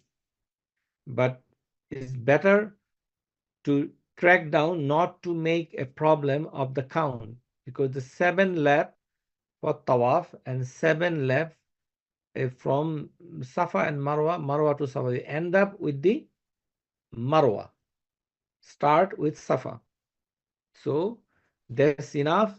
Some of the issue for the female, if they have a menstrual period, we'll talk at the end of the lectures. Now we are going to start some slides. So in that slide, what we will show you, we'll show you some like a video of something, how they do it. So this is the picture. You will see that you will see Kaaba in the picture, and then Jamarat. So this is the small Jamarat, which is called Jamara to Sugra or Dunya. Why it is Dunya? Because it is close to Al Masjid Al Khaif. This masjid is the famous masjid beside Masjid Al Haram. That in this masjid, Salla fi Masjid Al Khaif Sab'una Nabiyan, 70 prophet before Rasulullah sallallahu alaihi wasallam. They used to pray during the time of Hajj in this masjid. So whenever you have the opportunity, you can come to masjid to pray at least one time, Dhuhr, Asr, whatever. This is a good.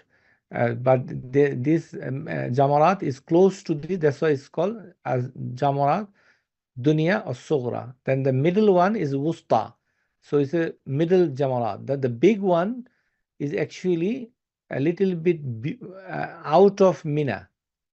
Out of Mina, a kind of border this area. So anyway, you don't need to worry about where it is, but it is placed in the time that it is the Kubra, the biggest. And the 10th day, you will throw stone in this Jamarat. You don't need to memorize which one on what day. You will see on 10th, nobody is throwing stone this two, only this one. So in the 10, you will not make any mistake. Okay, then the Mina, you will stay. There's a tent there, there's a room there is a place to sleep. Everything is provided. You don't need to worry about. So this is Jamarat, and some people are lucky. They live in this tent. They can go quickly. Other people, they have to walk from here. The slaughterhouse is this place, and this is the Muzdalifa. Now from Mina, in 8 you will go to Arafah by a route by bus. So whenever you go to Arafah, if you arrive in Arafah very early in the morning, like a 10 o'clock, then you can try take a chance to come in Masjid Namira. In the Masjid Namira, Imam will make two salah in one adhan and two iqama, and then he give a khutbah.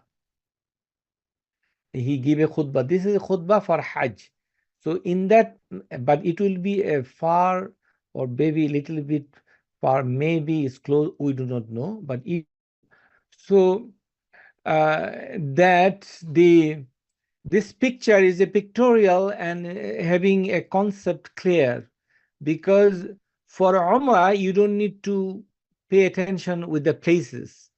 For Hajj you have to pay attention the location, because it's a kind of scouting. You displace from one place to other in certain time and certain activity. So it's not a heavy activity, but mobility is challenging, because the men and women both. For women, it is a lot more compared to men.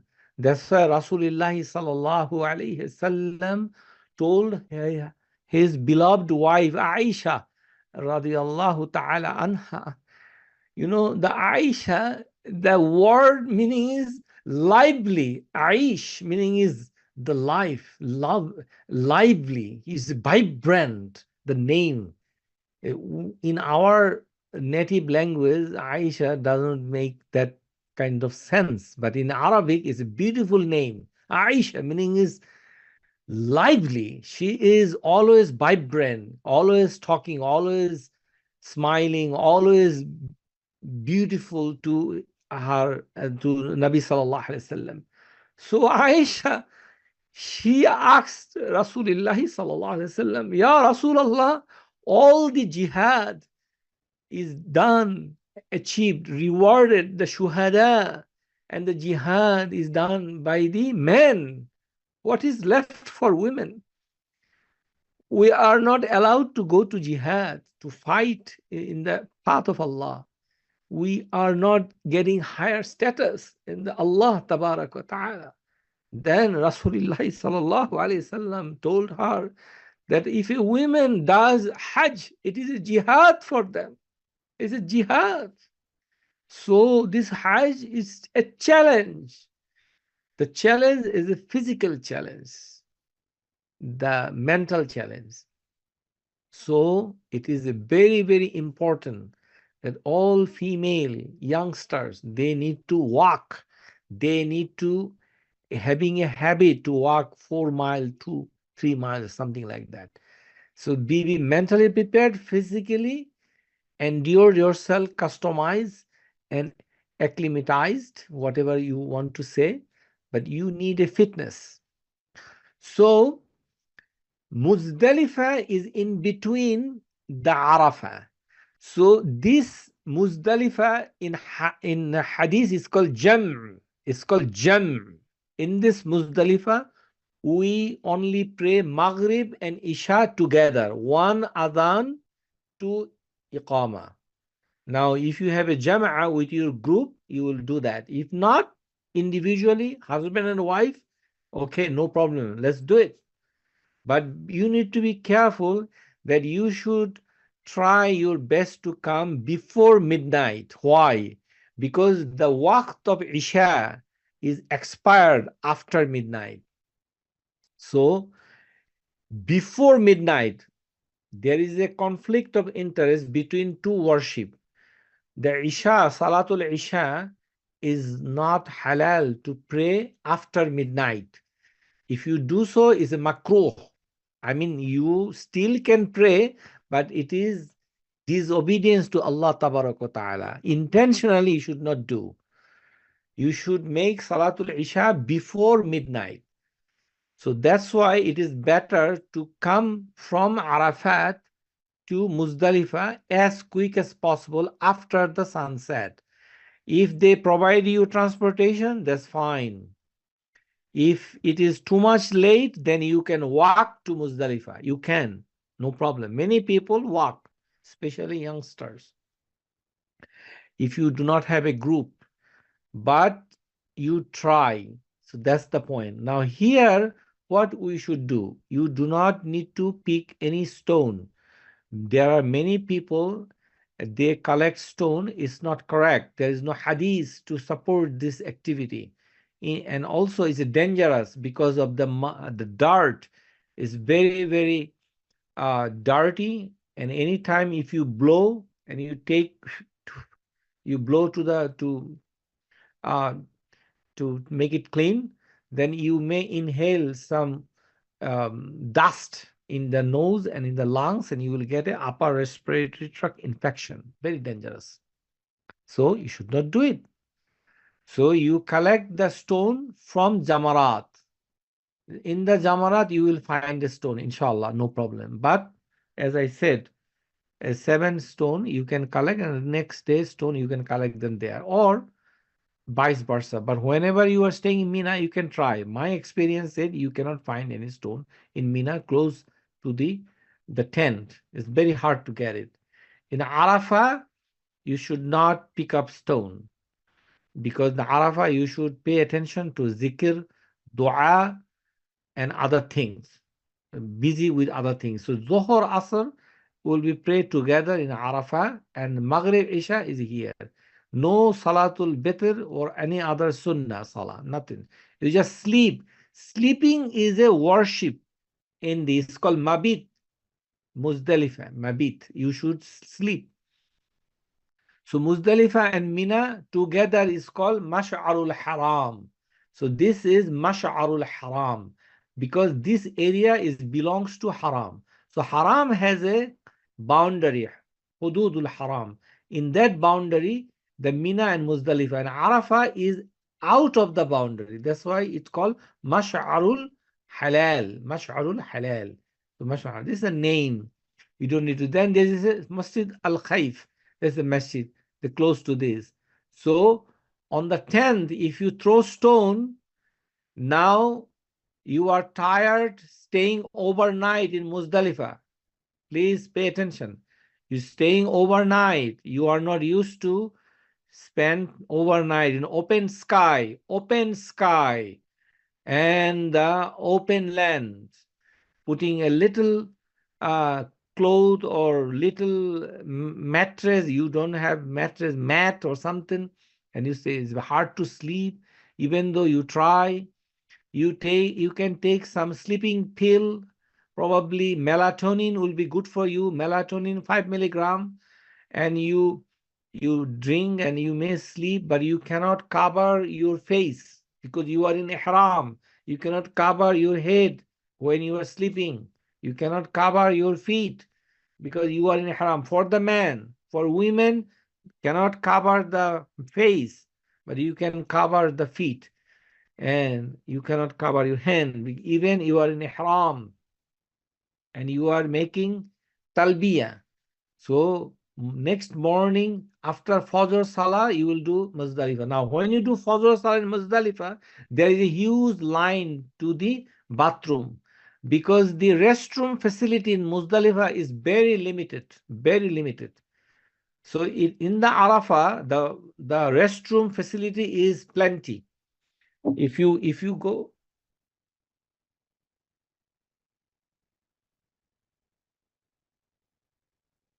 Alhamdulillah Rabbil Alameen. Bismillah. Alhamdulillah.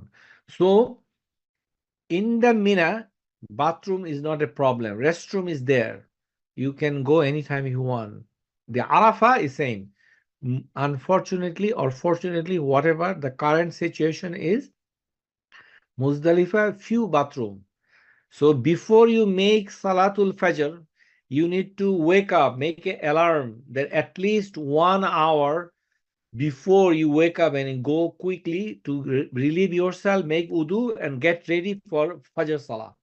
That's very important, smart. If you cannot do without wudu, you cannot make tayammum. Why? Because tayammum is not valid because water is there. فَمَنْ تَجِدَ مَاءً فَتَيَمَّمُوا صَعِيدًا وَلَمْ تَجِدُ مَاءً. If you cannot find water, water is there, but you need to put in an action. So, or you can keep some water with you with a bottle. With a bottle, before you sleep, you put some water with you. That's a good option. You can carry a big bottle from the Mina, from the Haram to take with you in case you, because the making wudu in the wudu place is a challenging in Muzdalifah. Then another challenge, if you want to pee, you have to urinate, you cannot hardly can go to the restroom to pee. It's very tough in that situation. If you have little water, you can go to the mountain side and pee over there. Especially for the man, is easy. For the women, is highly recommended and encouraged go to the restroom, but you have to proactive. If this is challenge for ibadat, you have to. But in the old days, men and women all are going a distance place and they in the mud or in the mountain, some height, they used to relieve themselves as well. But the bottom line is wudu is a mandatory. Which salah? Salatul Fajr. And you do Salatul Sunnah Fajr, early time of the waqt, not the akhir. So at the you can see in your cell phone what is the time of Fajr in Mecca, the same time, early time. And then after Fajr, then if you wait for bus, then you should make dua facing the Kaaba. Anywhere in the Arafah facing the Kaaba, in the Jamarat when you throw stone facing the Kaaba and raise hand. In the Hajj, here in Jamarat raising hand. In the Mash'ar al-Haram raising hand, make dua. In the Arafah raising hand, make dua. This dua is dua individual, ifrad. Is not a dua bil jama'. Dua qa'iman. And especially Arafah, try to stand and make dua. That's the sunnah of Rasulullah sallallahu alaihi wasallam. But people, they sleep in Mount Arafah, in that place. For some reason, you can sleep as well, but little bit. Do not sleep whole day because it's a time of ibadah. Okay, and do not roam around because the heat and temperature is very hot. You may get sick, you get sweat. So in the night time it's challenging, and then you go to Mina. So in the Muzdalifah, in the Mina is not far.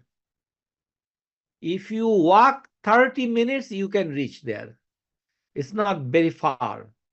But if you wait for bus, it may come after 1 hour, 2 hours. It's up to you. If you wait, it will be too late. Now, if a woman gets sick in the Muzdalifah, then after midnight, women can come to Mina. And the women's husband or son, who is the wali of the woman, they can come along with her and staying in the Mina rest of the night, but wait for the Fajr time to make Fajr in the Mina, then go throw the stone. But it is better to spend time in the Mina, in the Muzdalifah.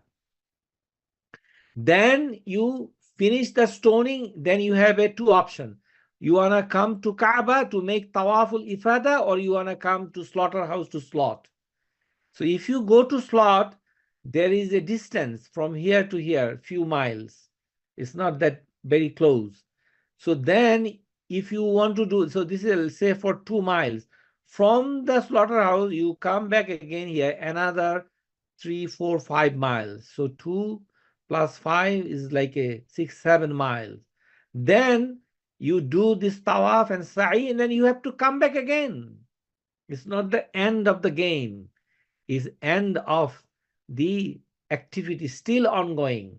So you have to think accordingly. That's why we highly recommend that when you three tawaf and you come to the Kaaba as quick as possible, like around 10 o'clock in the morning, then you will see the local people is making Salatul Eid, Eidul Adha in the Masjidul Haram, and they are living. So you will have an empty or very thin crowd, and you can do quickly the tawaf and sa'i, very quick, before Zohar. Then shave your head, get rid of your clothes, and you are halal. And you halal completely, no problem. Even though you do not do sa'i, is okay.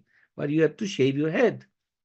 So in the first time when you make tawa, the throw stone, then you say at-tahallul awwal. How? You spray a little bit to your arm or hand, whatever, male, female alike. Only female, they should not put strong perfume that smell to others. Otherwise, the female can use the niqab. So what is mahdurat for ihram, and then is a tahallul awwal, or shake hand a little bit with the women. And if there is a wife, still fine, one time. But no physical intimacy, which is not allowed. So you come here in the morning, make a tawaful ifada, which is tawaful hajj and sa'i. Then you go to the hotel and take rest. Then after asr time, then you can go to that slaughterhouse if they allow you to slaughter. I'm not sure. Every year the rule change. But if you are lucky, inshallah, you can do that. So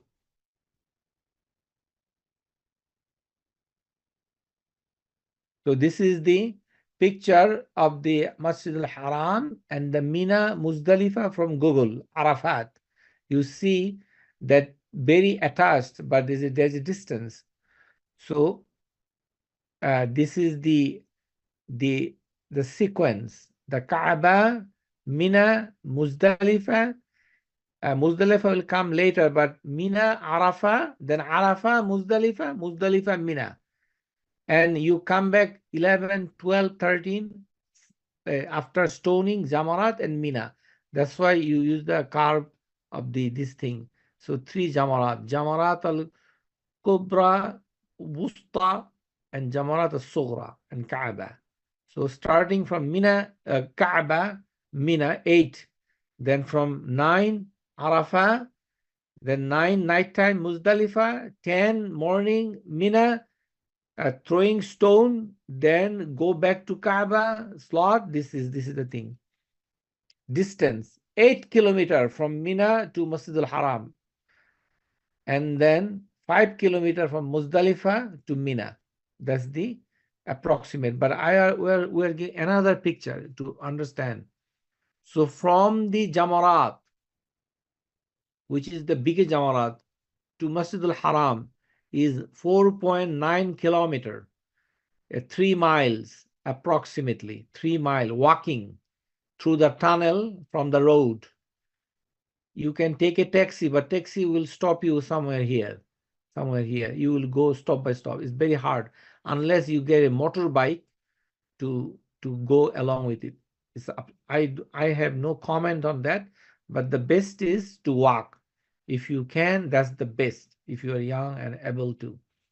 So you reach a Kaaba Musharrafa and make tawaf and sa'i, and you're done.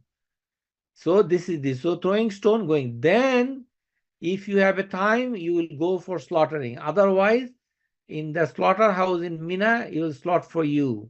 Okay. Then you have to return to Mina again before night time or after night, but you have to be spending Mina in the after Maghrib and the whole of the night or partially in the night, but definitely before midnight. So from the Mash'ar al-Haram, which is Muzdalifa, distance is 10 kilometers if you go by walk. So usually Muzdalifa, if you stay in this area, then Mina is very, very close. So maybe 30 minutes to walk. From the Arafah, if you walk to Muzdalifah, you can walk, that is almost like a 1 hour walk, pedestrian walk is possible. But taking a bus possible, it's not. The only thing is that be prompt. Okay, from here transportation is prompt. You can, no problem. If not, walk. It's the judgment. It's the your qada Allah ta'ala, how you have it and how do you use it. So, but the thing is, do not make extra friendship to extra people. It will be a liabilities for you. Hajj is not a worship. If you have a more friend and you cannot make it on time, maximum 1 to 3 person together, not more than. Because if you do more, then everybody has an issue, and if you look back, then you cannot perform. You are spending thousands of dollars, and you're looking for a reward from Allah Tabaraka wa Ta'ala, and you cannot do it on time. What your friend or family will do is own business. So this is the boundary for Mecca, the right side, and this is the boundary for miqat. So Jeddah airport is like this. So that's why you have to make ihram before you enter into this area. And the miqat is a train coming from here, and then Jeddah is here. So you have to make, so you make tawaf in the train. When train start to move after 5 minutes, then it cross. Then you stand up and labbaik Allahumma bi umrah. And then in the plane you say labbaik Allahumma bi umrah, then talbiyah, I think. And then on the 10th or 11 or 12 or 13, there is a market, is a new goat and sheep market in Mecca. It is within the haram boundary, the place called Ka'akiyah. Ka'akiyah. Ka'akiyah. So you take a taxi from Mecca hotel and come to Ka'akiyah slaughterhouse, which is Souk al-Ghanam, Souk, or you can call them, no problem. I'm giving you the address. You can write it down, RPJ plus QC, Al-Lith Road, Al-Lith, this is Al-Lith, Wala al-Ahad district. This is the place. If you can take a taxi, is 20 minutes from the haram. Then you take the ring road, 4th ring road. It take you here, and then you take a route 330 is here, 301. So 4th ring road and 301. Then you will end up to the Ka'akiyah sheep market, new sheep market. Inshallah, they will allow you to slaughter. Now, if you slaughter, you can give away the meat, only few pieces of liver and other pieces. You can bring it and give it to some restaurant, like some Desi restaurant, Pakistani or Indian restaurant, and ask them, and you give money. Can you please cook for me? So they can cook. Or you can give a meat to them as well if you want to, but it is better to give meat giveaway for the poor, whoever is coming in this slaughterhouse. But you can do it on 10th. When? After you do everything. So technically you would have 2 slaughter. One is al-hadi, which you paid already, will be given in Mina, but this is additional, and it is happening in front of you. You have to go. Rasulullah sallallahu alaihi wasallam, he took his own hand, his Mubarak hand, his own knife, he slaughtered many camels. It's very difficult to slaughter a camel, but he did it by own hand. So for female, cutting is allowed, but you don't need to take a risk. So you delegate this power to your wali, husband and wife should do it, but you can come to visit and see it, no problem. But the bottom line is coming and doing this thing in the new goat sheep market in Mecca, in Ka'kia, in order to take a piece of meat to eat. Because Allah says, Fakulu minha. I think I'm clear to you. So, and I showed you how to get it. And there is a train. I don't know how to, but sometime it's possible. The female should try. So in the Arafah, if you can take a train, you can go Muzdalifah by train, possible. So there is a 3 station. If you do not want to walk, M1, M2, M3, 1, 2, 3, Muzdalifah. Then 12 and 11. 11 is actually Muzdalifah, 12 is Mina. Mina has a 2 station, 13 and 12. This is the train running between Jamarat and then to Arafah. Jamarat and Arafah keep coming and going.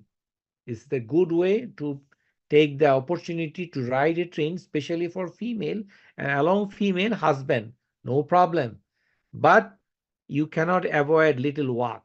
So it's plus minus, whichever is good. Allah knows best, and you could try.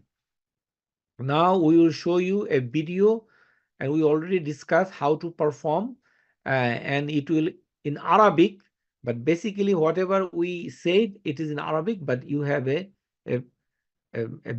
visual idea what is going on in the Umrah only. Okay.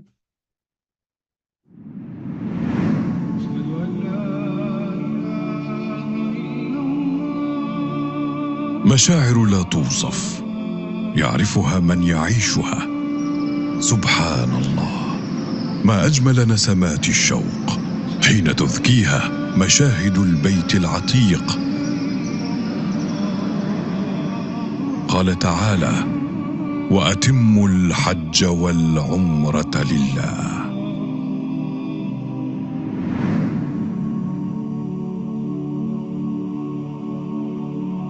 يستحب للمعتمر قبل العمرة الاغتسال والطهارة، إزالة شعر الإبط والعانة،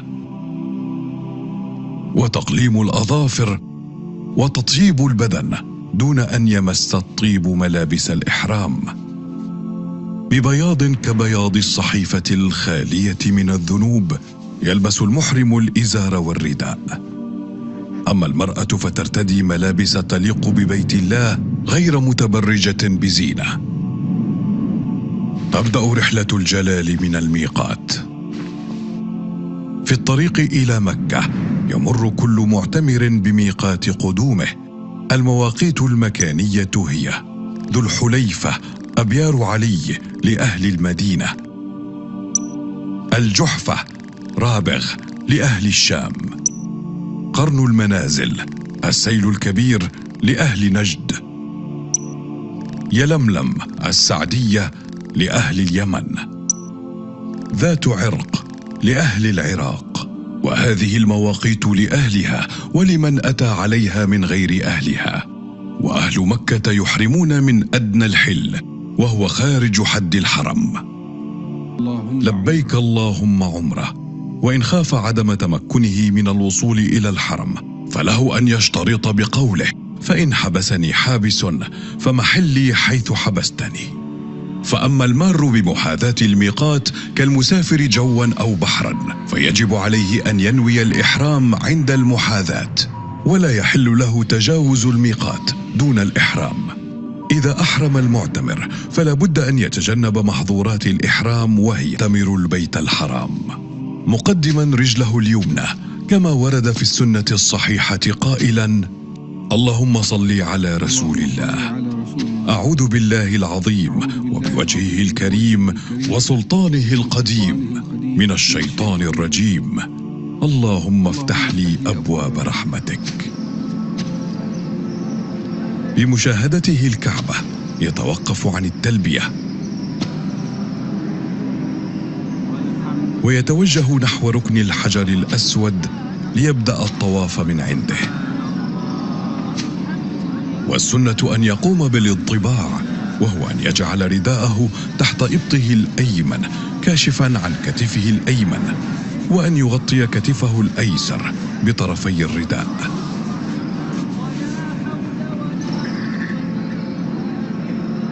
ثم يبدأ الطواف بمحاذاة الحجر الأسود، فيشير إليه قائلا: الله أكبر، الله أكبر.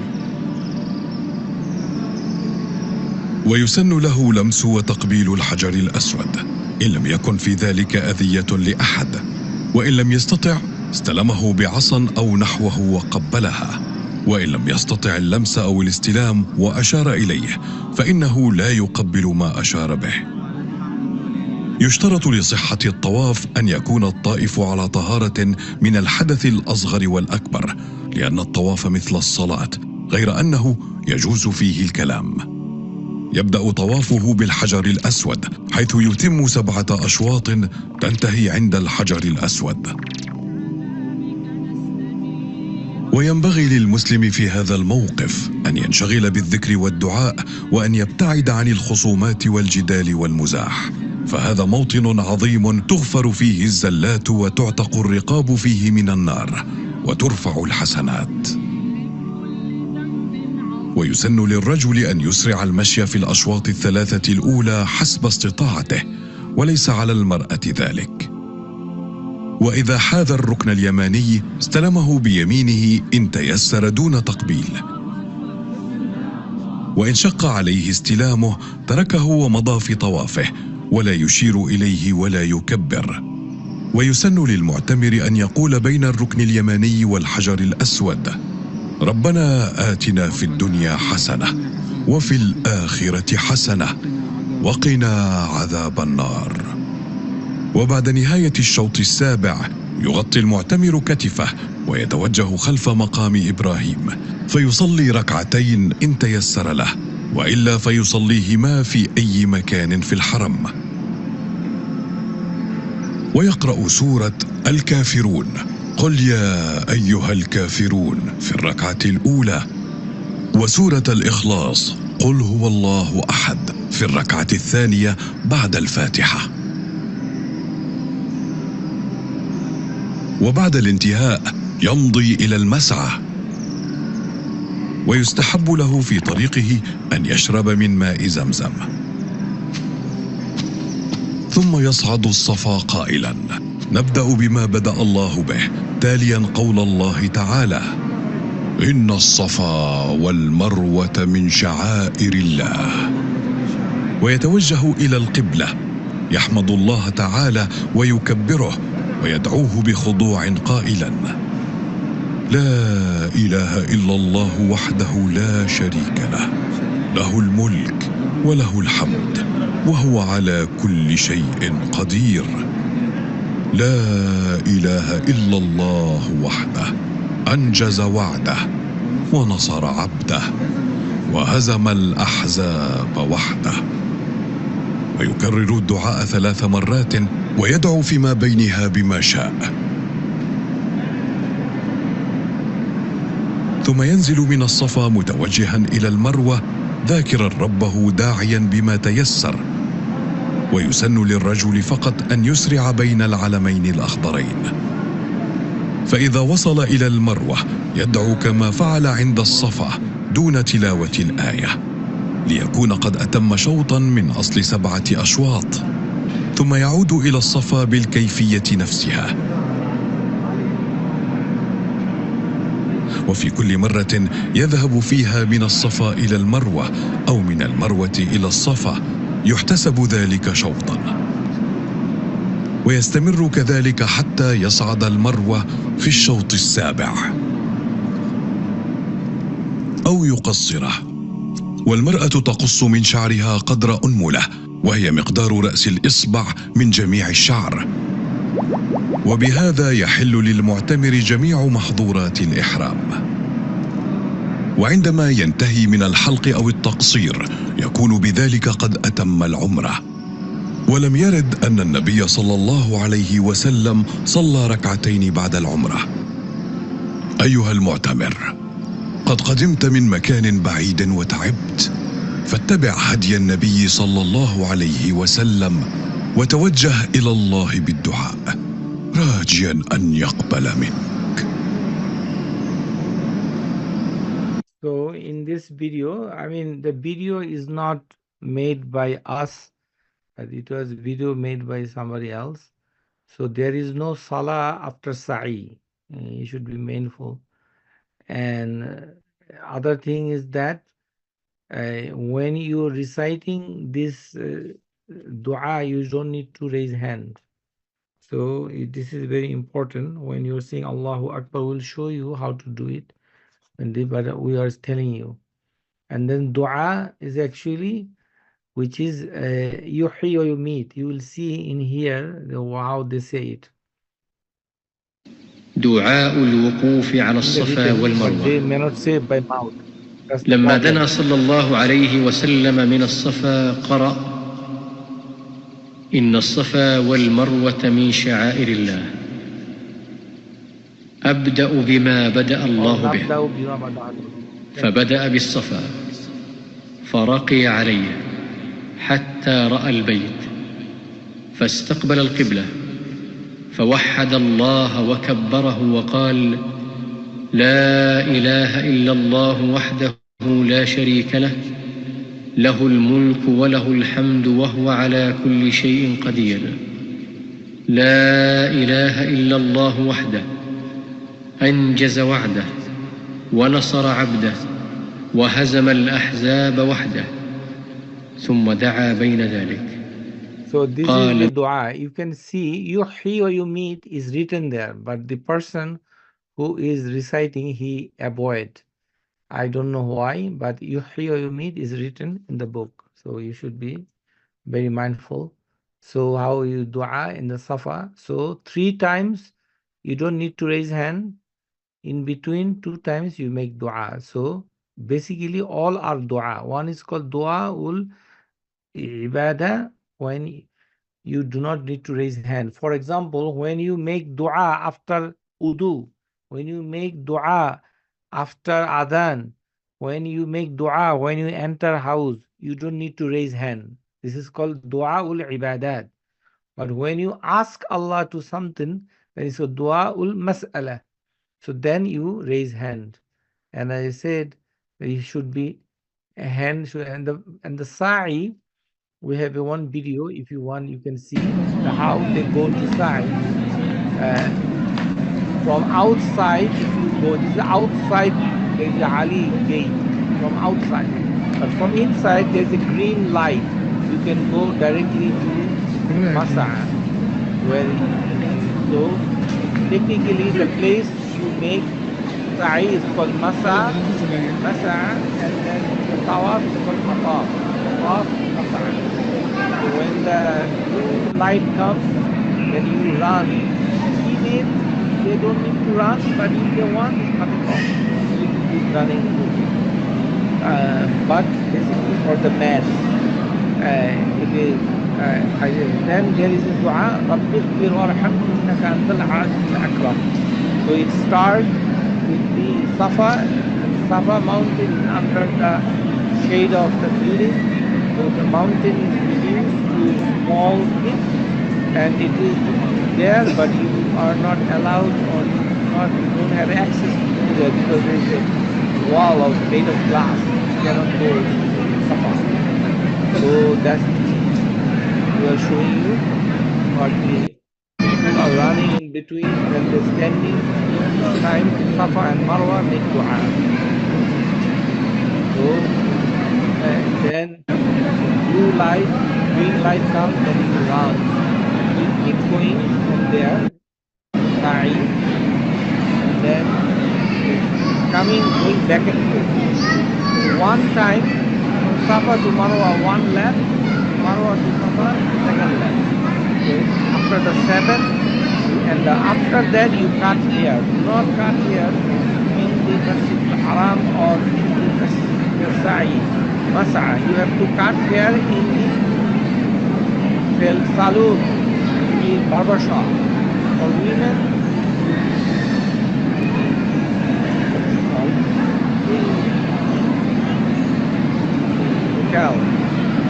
so now before we go back to the going for Arafah, we want to see there is a 2 ghusl connected to before Umrah. One is before Ihram. So if your plane last destination is a transit in Dubai or Egypt or Istanbul or Amman or any other places, then you should take shower from that airport. So you have to buy extra few towel, at least 2 extra towel in your carry-on luggage. So you can take shower in the airport. Some airport allow you to pay, then you can take shower. Some, I don't know. So that's the best. This is sunnah, to take shower before you cross miqat. There is another shower you can take in the Jeddah airport. Possible. It is called al-ghuslu dakhulul Mecca. It's also sunnah for men, women alike. How do you do that? You go to the washroom. There are, in the Hajj time, there are shower place open. But the other time when there is no Hajj, then they may not give you access to Hajj terminal. Hajj terminal has the shower place.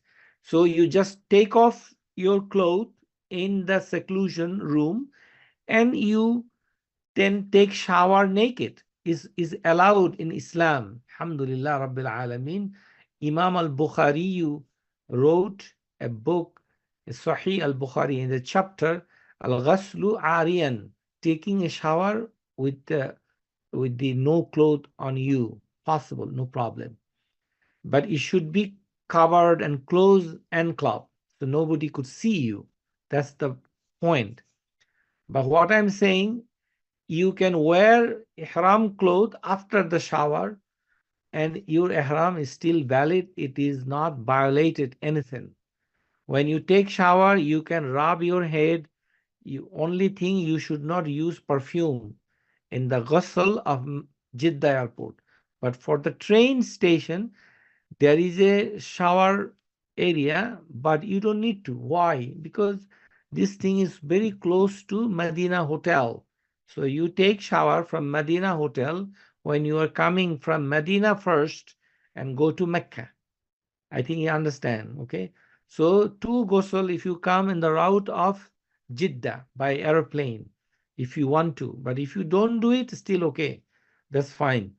But in the hotel, when you arrive first time for Umrah, do not take shower in the hotel. Do not take too long rest, overnight sleep, and the next day you will make tawaf. Is valid, but it is not a good. Because Rasulullah sallallahu alayhi wasallam, whenever he come to Masjidul Haram area, he stop his talbiyah. So your talbiyah is stop in hotel when you are doing Umrah. Pay attention, please. So talbiyah for the Hajj will be finished when you finish the stoning in Jamra and the day of 10th. At the end of the throwing stone, talbiyah is finished. Labbaik Allahumma labbaik. This is called talbiyah. But for Umrah, when you come hotel, you don't need to make talbiyah after hotel if your hotel is close to Haram. But if you go far away, then you have to make talbiyah until you come to Haram. The bottom line is, when you are approaching very close vicinity of Masjidul Haram, then you don't need to make talbiyah. You are done. So what you should do in hotel, when you first time you arrive in Mecca, you should make wudu. Even though you have a wudu, but make a new wudu. This is sunnah. Rasulullah sallallahu alaihi wasallam, whenever he come to Mecca, he come in daytime. So if you are lucky, you are arrive in Mecca in daytime, you should be very happy, because this is sunnah of Rasulullah sallallahu alaihi wasallam. And you take a shower in Jeddah airport, another sunnah. You're getting more reward. Even though you cannot do this, okay, but you should not take shower in the hotel first time. Allah tabaraka wa ta'ala like to see you in very clumsy way. You are out of sleep for so many hours your head, your clothes are wear off, are dusty, or sign of tiredness, it is Allah like it. And this is the maximum offer you can offer to Allah when you are extremely tired. Allahu basirun bil ibad, anil ibad. Allahu alimun. Allah knows. Allah is watching you that you are tired. It is not that Allah does not look at you. Allah is looking at you. Alhamdulillah. Because when we make ihram, a takbir for salah, what happened? Allah is watching to musalli. That's a takbiratul ihram. So Allahu Akbar, we make takbir to enter into salah. As soon as you make takbir, Allah is watching completely in front, in the face of the musalli. That's why you should not walk in front of the musalli when somebody is praying. There is a punishment if you cross before musalli, even in Mecca. So same happen in Umrah and Hajj. When you make ihram, Allah is watching all the time, special watch. You are under the watch of Allah Ta'ala, and He see that you are tired. So you don't need to be very like a groomed, well dressed. You don't. You have to make tawaf as quick as possible. Then you get relief. That's the way Rasulullah commanded his companion to do it. And all the scholars give it. So there is a misunderstanding of taking shower in hotel. You don't. The shower, if you want to, then it is in Jeddah airport, no in hotel. In hotel, you can take 10 minutes rest, that's fine. You can eat, you can use bathroom, that's fine. But as quick as possible, start making tawaf. Okay, and maintain. I would strongly recommend to take some simeticone to gas. If you have a gas X tablet, take two. So you can maintain your tummy without any gas. So you don't need to break wind when you're making tawaf. It is better to treat your tummy with the two tablets, gas X or simeticone syrup, something which is absorb the gas in your abdomen. So you don't need to break the wind. So that's the benefits. Maintain wudu in tawaf is problematic. You don't need to maintain wudu for the sa'i, but you have to maintain wudu for salah. And you cannot make wudu in the Masjidul Haram because all the water place wherever people drink water, that is for drinking, not for wudu. The authority did not permit you. It's a ma'u zamzam shurb faqat, only for drinking. So if you are in Mecca, please do not violate the command of the authority. You have to follow the command. Respect the law. If you break it, you will make a ma'asiyah. It's a sin. You cannot violate. So that's the learning point of the Umrah. So tawaf is as quick as possible. But it will be tough, I'm telling you, because you do not sleep well before you came from US particular, because the prolonged flight, if you are lucky, you can take a Saudi airline, then you can change clothes in the plane because Saudi has their facility, but other aeroplane, you cannot change clothes. You have to go to the washroom it's very difficult. So it's better to wear clothes before you board into the plane, aircraft. But that doesn't mean you are in the ihram.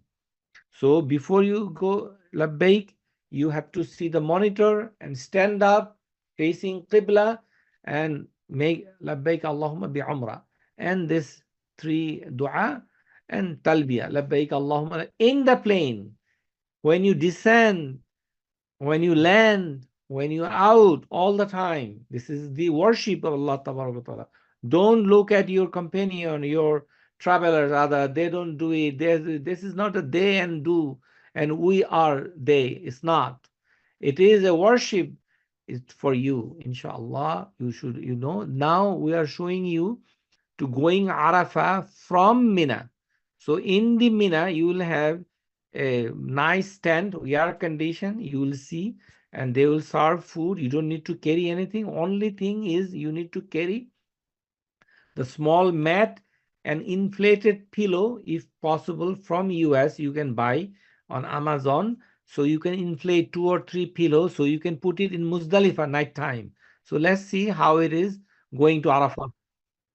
لبيك اللهم لبيك لبيك لا شريك لك لبيك إن الحمد والنعمة لك الملك لا شريك لك لبيك اللهم لبيك لبيك لا شريك لك لبيك إن الحمد والنعمة لك الملك لا شريك لك لبيك اللهم لبيك لبيك لا شريك لك لبيك إن الحمد والنعمة لك الملك لا شريك لك لبيك اللهم لبيك لبيك لا شريك لك لبيك إن الحمد والنعمة لك الملك لا شريك لك لبيك اللهم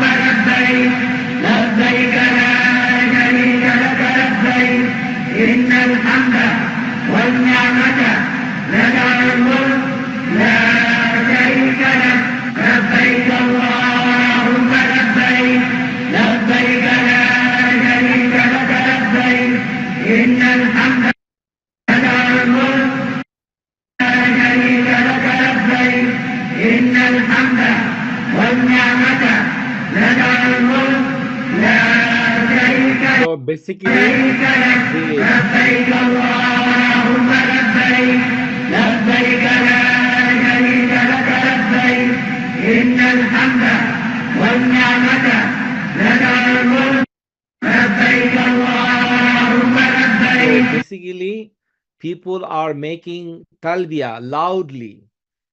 So the crowd is all the time. Allah Tabarak wa Ta'ala said, أَوَلَمْ يَرَوْا أَنَّ جَعَلْنَا حَرَمًا آمِنًا وَيُتَخَطَّفُ النَّاسُ مِنْ حَوْلِهِمْ يُتَخَطَّفُ النَّاسُ مِنْ حَوْلِهِمْ. So this hawl al-Makkah, always crowded, because Allah Tabarak wa Ta'ala picked up his slave from there. And if you go to Hajj, your heart will attach to it.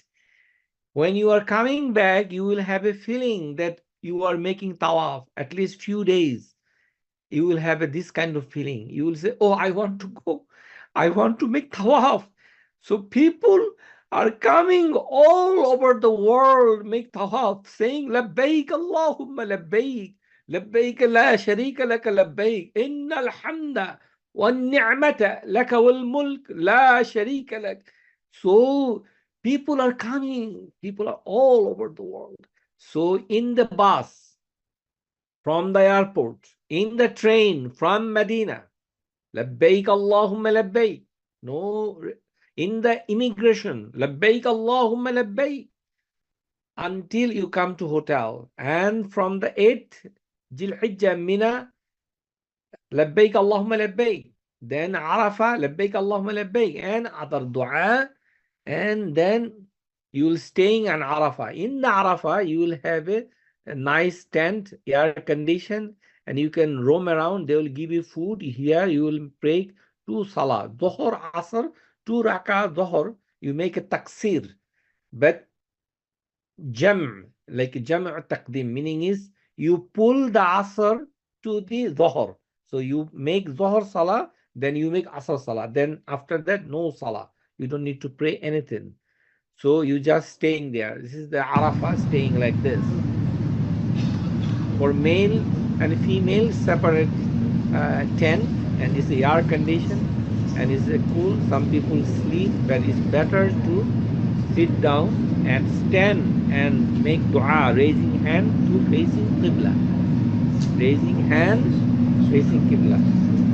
Whenever you raise hand, ideally you should face the Qibla. Do not raise hand when you are not able to face the Qibla. Meaning it towards Mecca. So there is a tree, there is a restroom, and you have a nice time. Arafah is not closed. Arafah is good. You will be provided some ice cream, some coffee, some burger, pizza, whatever you like. They will be providing a nice food. So you don't need to be worried about it. So this is the Arafah, and you can roam around. But the bottom line is you have to make dua, raising hand, and the dua of ibadah. لا إله إلا الله وحده لا شريك له له الملك وله الحمد وهو على كل شيء قدير. Don't يخطي ويميت. That's the one. And then Astaghfirullah, istighfar, what you relate, then adal dua and raise hand and ask Allah forgive you parents, and ask whatever you want. The main asking is utaqa'u minan nar. When Allah Ta'ala, each day of Arafah, He give like a emancipation from fire, from the hellfire forever. They wrote the name. Who are they? Among Muslims, those Muslims who have a taqdeer. And Allah Ta'ala knows that you will come to Arafah. Then you will ask, Allahumma inni as'aluka al-jannah wa a'udhu bika min al-nar. Oh Allah, I ask Jannah from you, and we ask refuge from the hellfire. That day Allah will make that person accept the dua and remove it from the hellfire list. So you will have the opportunity to live. So this Arafah. Staying, you will see them. So we'll go Muzdalifah. Now in the Muzdalifah, it is a very challenging because you are in the night time. So you will come many places, and then you will stay open sky, and you will make Maghrib and Isha. Muzdalifah challenging because you are sleeping in the mud or in the concrete. That's why we highly recommend inflated pillow, which you can blow up and make a pillow. So in Muzdalifah, the people are sleeping in this area, and you will make first Salatul Maghrib and Isha. But if you come before the midnight, then you sleep, no Salah afterwards. You just stay there, but sleep lightly, because bathroom, if you want to use it, you use it properly, you can take melatonin, sleep, that's fine. But people get infection in this area. This type of bed is better. You can buy it from Mecca, it's fine. You can put it, and then you can carry on, and then you throw it out.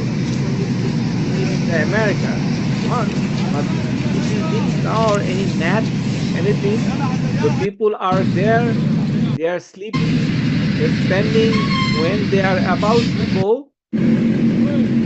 So we are showing that this is the Mash'ar al-Haram Masjid. Mash'ar al-Haram Masjid, Mash'ar al-Haram. You don't need to come to the masjid, but there's a masjid there. So people will make Salatul Fajr in the early time, and then it is Jama'ah, but you have to go to the restroom before you have the time elapsed. So you have to move forward towards Mina, but going to the 10th. The next day is the 10th Dhul-Hijjah. Masjid Mash'ar al-Haram is the one of the landmark. Ideally, after Fajr Salah, you should come to that masjid area and stand facing Qibla and making lots of dua. But nowadays, if you're waiting for bus in the Muzdalifah and you make dua facing the Qibla, that's fine. You don't need to come to that spot. But just it's a proxy standing, inshallah.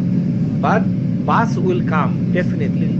You don't need to worry, bus will come. Usually it comes around like after sunrise, a little bit, maybe 1 hour after morning. It's okay. But still, you can go close to Mina by bus. But if you want to walk, you can walk. It's up to you. So this is early in the morning. Then the people are going towards the leaving the Muzdalifah. They're backing up. So now the next day morning, 10 Dhul Hijjah. You already going to Jamarat, Jamaratul Kubra. You are going to throw stones, 7 stones. Each stone you should say Allahu Akbar. Very beginning, any ibadat, you can say Bismillah, that's fine. But zikr is Allahu Akbar. And the stone is better to pick up from the places where you, this picture in the video is very old.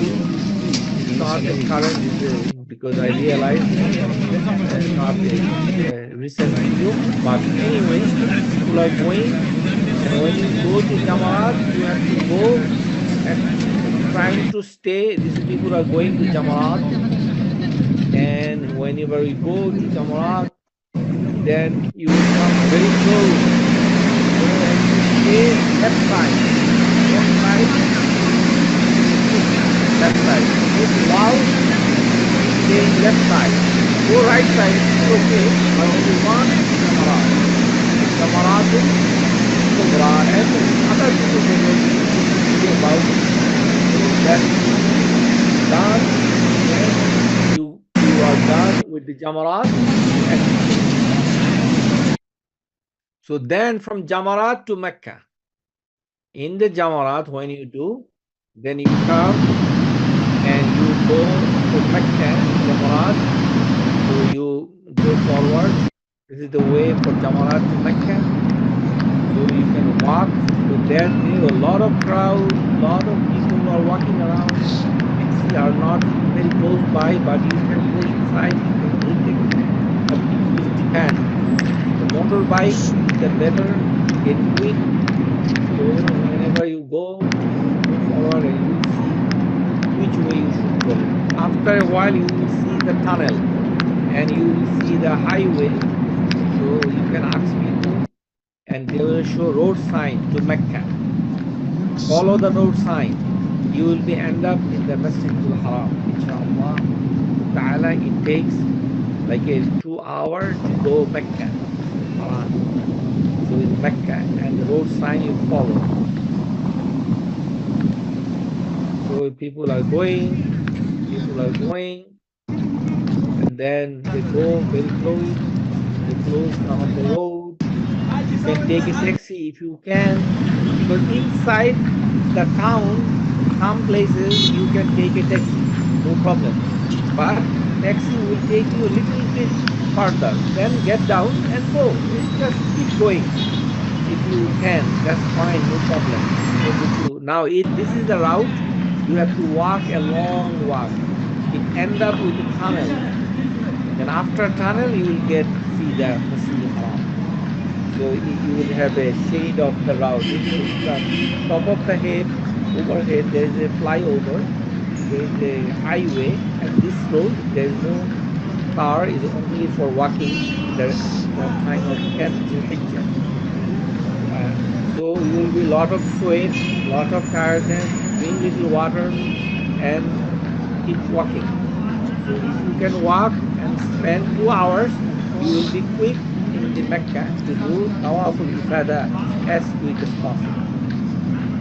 That's the benefit we are advocating to you to follow the technique, what you will be efficient with. So men and women alike, they have to walk or by car if possible. Depends on the situation. Again, I'm telling you, Mecca is highly unpredictable. During the Hajj, certain rules might be changed, certain things may be changed. So, and then after this, then you'll go to a tunnel. So this is a tunnel you are going. Tunnel to very close to the Haram. After the tunnel is a long tunnel. And then you will and the other side very close to the Masjid Haram. This tunnel is full. There's a hand over there. You don't need to worry about it. It will be good enough to go walk. But when you are going, there is no talbiya. The talbiya is done after you throw the stone. You just walk. You do no zikr, nothing. You just walk. Then you keep going, and then you are coming at the end, and it's very close to Masjid Haram. Zamzam Tower is looking at that, and you see another tunnel, and then after the end of the tunnel, and you will see the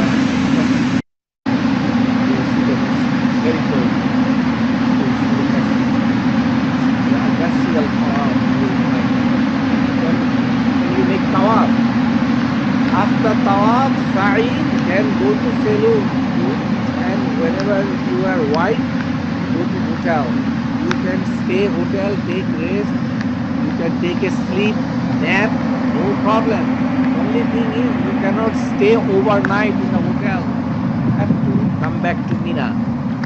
And that time it will be another challenge to come to take a taxi, because many roads will be blocked. You can try, but it will be another challenge. So this challenge is everywhere in the time of the night time. So try to leave Mecca by Maghrib if you want to, if you have a female, or before Maghrib. Then from Mecca, after you shave, cut hair, tawaf, sa'i, then you can go to Kakia sheep market to slot if you want to, or you can go and look at it. What is it? Just take you like a 50 or 60 real. One goat will cost you 500 to 600 real. So basically 3 to 400 dollar a goat, or big goat. So then you can slot. But you should give this meat to poor people or any people in our especially. So this is big Jamarat, we are going to Mecca. So after that, we're done, and now we will show you another slide. Just stay with us. Because so this is the Hajj is in Bangla, but there is some ayat. وَلِلَّهِ عَلَى النَّاسِ الْحَجِّ الْبَيْتِ مَنِ اسْتَطَاعَ إِلَيْهِ سَبِيلًا. This is the ayat for Quran al-Karim, which is the proof, dalil, evidence for the Hajj is must be a pillar of Islam, is the one. Then Umrah will show you, it is in Ihram.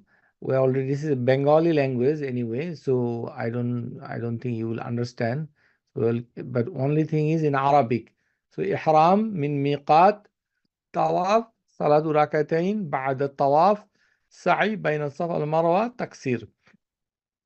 Then we put the Ihram in the aeroplane and the tawaf, then 2 rak'ah. This 2 rak'ah in the masjid, anywhere you can pray, that's fine. Sa'i, and then cut. When you cut, you have to do it like this is the Masjidul Haram. Allah Tabaraka Ta'ala certified that this small cube house, Baitullah al-Haram, is a first house in the face of the earth. Inna awwala baytin wudiya lin-nas. This is for the mankind. So this is the truth.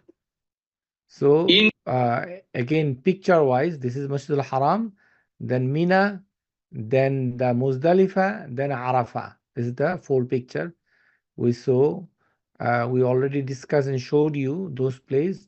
So 8 Zilhijjah, this is the Bengali language. I do not have time to convert it to the English. I seek apology from you guys. But the thing is, this is, I'm sorry because the Bengali, but the thing is, Umrah and Hajj both are tamattu. This we already discussed this thing. Only thing is this one. Now in the aeroplane, you will see the monitor is showing the direction of Kaaba. You will see the monitor. and then you will see the plane is showing. Around this time, the pilot will tell you that we are going to cross miqat. Pay attention to the captain 10 minutes or 15 minutes before you land. Then you stand up from the seat and say, Labbaika Allahumma bi umrah. That's the point. And then you start talbiyah in the plane, not after everything is done, not, and then you keep taking it. This is your business to Allah Tabaraka Ta'ala. At-tijarat lan tabur. This is the tijara, this is the business. Allah will reward you. So if you come back by the taxi from Medina, then you can get this place is the Masjid Dhul Hulayfa, and then you can take shower and also make 2 rakah salah. Only salah 2 rakah after ihram is sunnah if you coming by taxi or bus from the Medina, not from other place.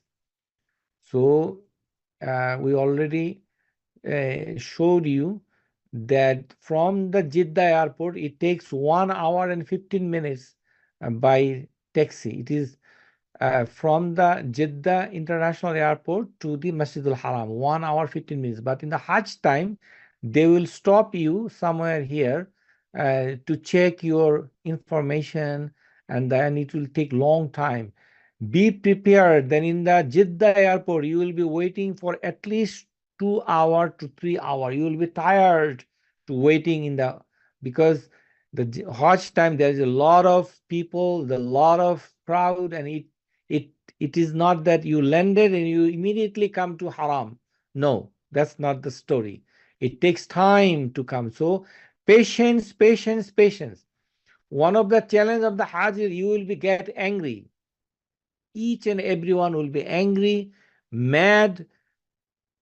Please be calm, be quiet, because this is Qadarullah Ta'ala. This is a test. Shaitan is inspired to get. لبيك لا شريك لك لبيك إن الحمد والنعمة لك والملك لا شريك لك لبيك الله. So we are showing the different structure of the Masjid al-Haram. This is the stone. Now in this stone, if you want to touch, you can try, but the kissing of the stone is very, very difficult. Why we do not recommend? Because if you go there, you will punch and you elbowing some of the hujjaz. This is not allowed. You will be earning sin. And the kissing and touching, if you kiss, then you kiss, you touch your lips. If you touch by hand, then you can kiss your hand. But if you cannot touch by the hand, or you can, then you don't need to kiss your hand. You should not. You make ishara. You just say, Allahu Akbar. That's enough. But there is a corner before you come to the Kaaba. Look at this is corner, is Rokon Yamin. This Rokon you can touch.